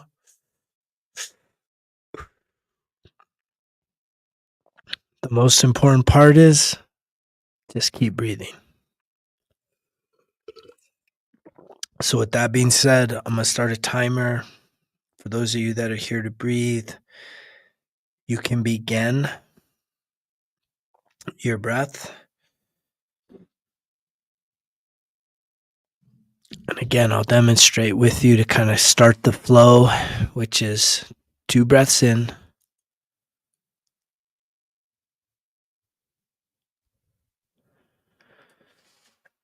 and 1 breath out.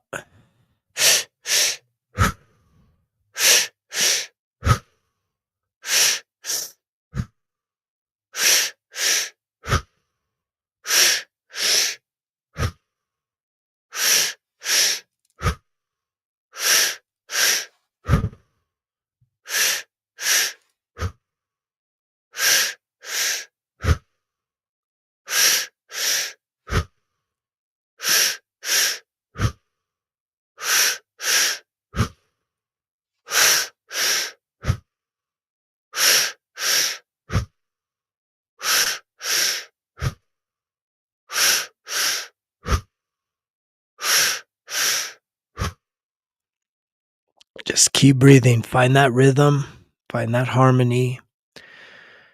You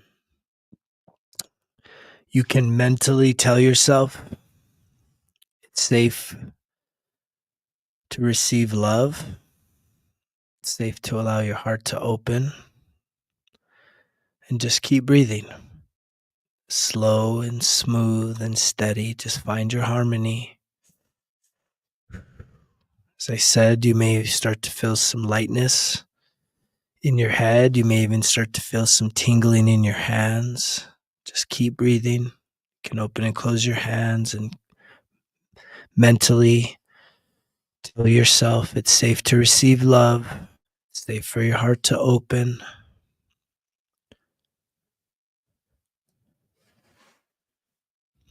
And just keep breathing.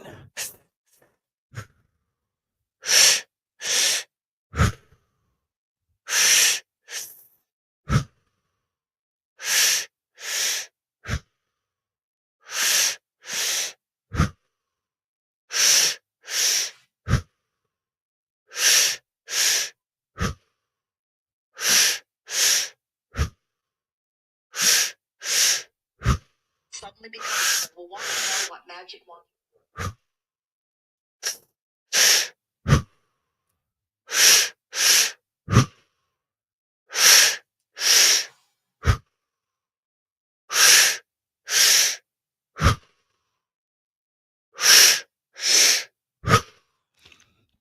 And here in just a moment, if you would like to do a breath hold after an exhale, go ahead and do that here in just a moment. Just continue your pace of breathing. And when you're ready, after an exhale, you can take in a deep breath and hold. And if you'd like, you can tense up or you can just be calm and rest and just allow for that all that energy that you're creating to just be felt, be present. It's a good opportunity to mentally tell yourself some affirmations. Maybe tell yourself that you're open to receive love. Maybe tell yourself you're lovable, you're abundant, you're worthy to have good things happen to you. It's safe to heal. It's safe to let go. It's safe to surrender. It's safe to be seen. It's safe to be heard. Whenever you're ready, you can exhale.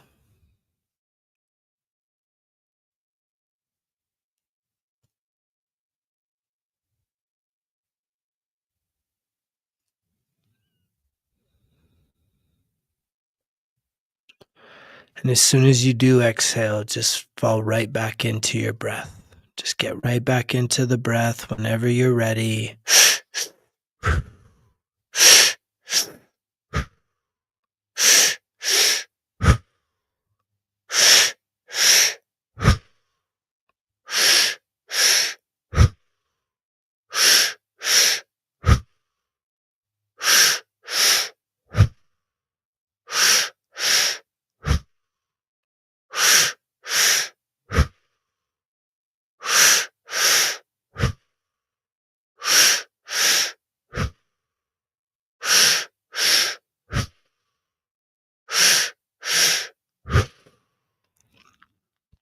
You're doing good. Just keep breathing. Allow your thoughts to melt away. Allow your body to just rest and relax. Just keep breathing. Allow yourself to release any fear, any anger, any sadness. Allow yourself to receive love, joy, peace, light. Just keep breathing. If you're feeling any tingling in your hands, that's a good thing. If you can, maybe even try and take in 5% more of breath.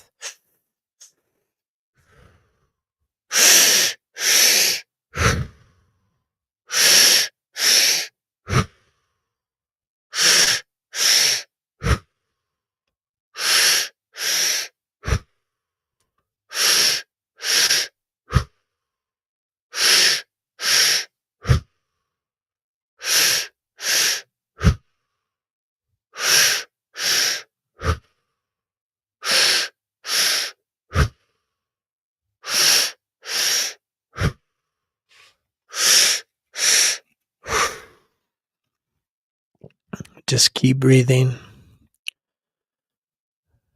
can mentally tell yourself it's safe to receive love.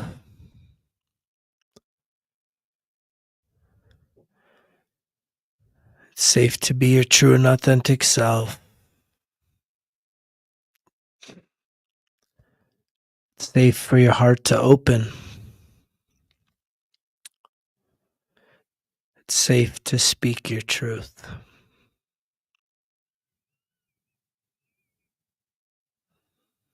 It's safe to be loved. It's safe to heal. And here in just a moment, if you would like to do another breath hold before we transition into our normal breath, when you're ready, just take in a deep breath. And as you exhale, you can follow that up with just taking a deep breath and hold. You can hold for as long as you'd like. Just really appreciate. Send yourself lots of love. If you're feeling anything, just send yourself love. May even be a good opportunity to connect with your intuition, see if there's any messages that need to be received. Maybe you're even having some visualizations. Just surrender to this moment.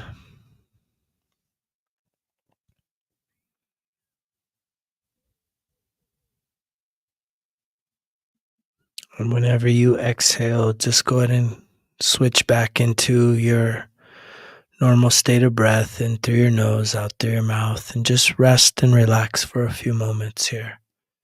Really appreciate this time that you've given yourself.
So for those of you that are here, just you can continue to just enjoy this time. It's really good place to be. I highly recommend, as a daily practice, giving yourself an opportunity to just work on the pranayama breath. There's an incredible video there for you at resultskillexcuses.com. Click on the Breath of Life group link and scroll down to the bottom. Watch that video. It's a pretty good demonstration on the types of ways to breathe and clearly the energy releases. If you've signed up for the group, definitely watch that before this weekend so you can be prepared. This was about a 7-minute session. This weekend will probably go for like 40 minutes, ideally 30 to 40 minutes. And so it's going to be just on a whole nother level. What's cool about the group, as I see 222, is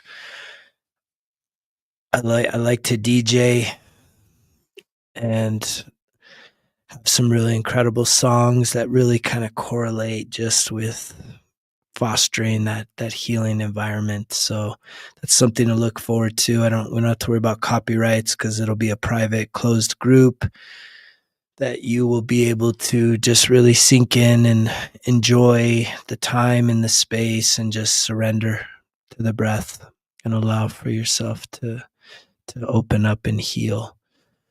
And so if you have any questions about the Breath of Life group, feel free to reach out to me, Greg at resultskillexcuses.com.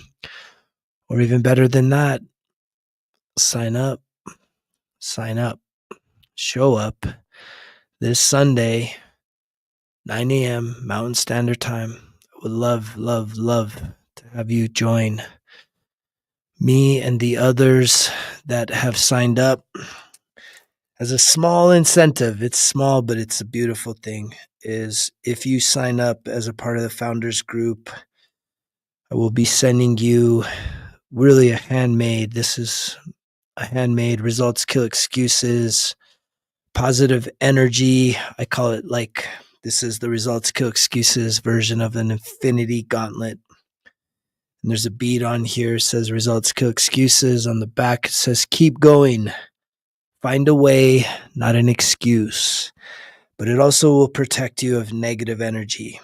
And it will also help to clear chakras. There's 7 types of tiger's eye that are all color coordinated with your chakras.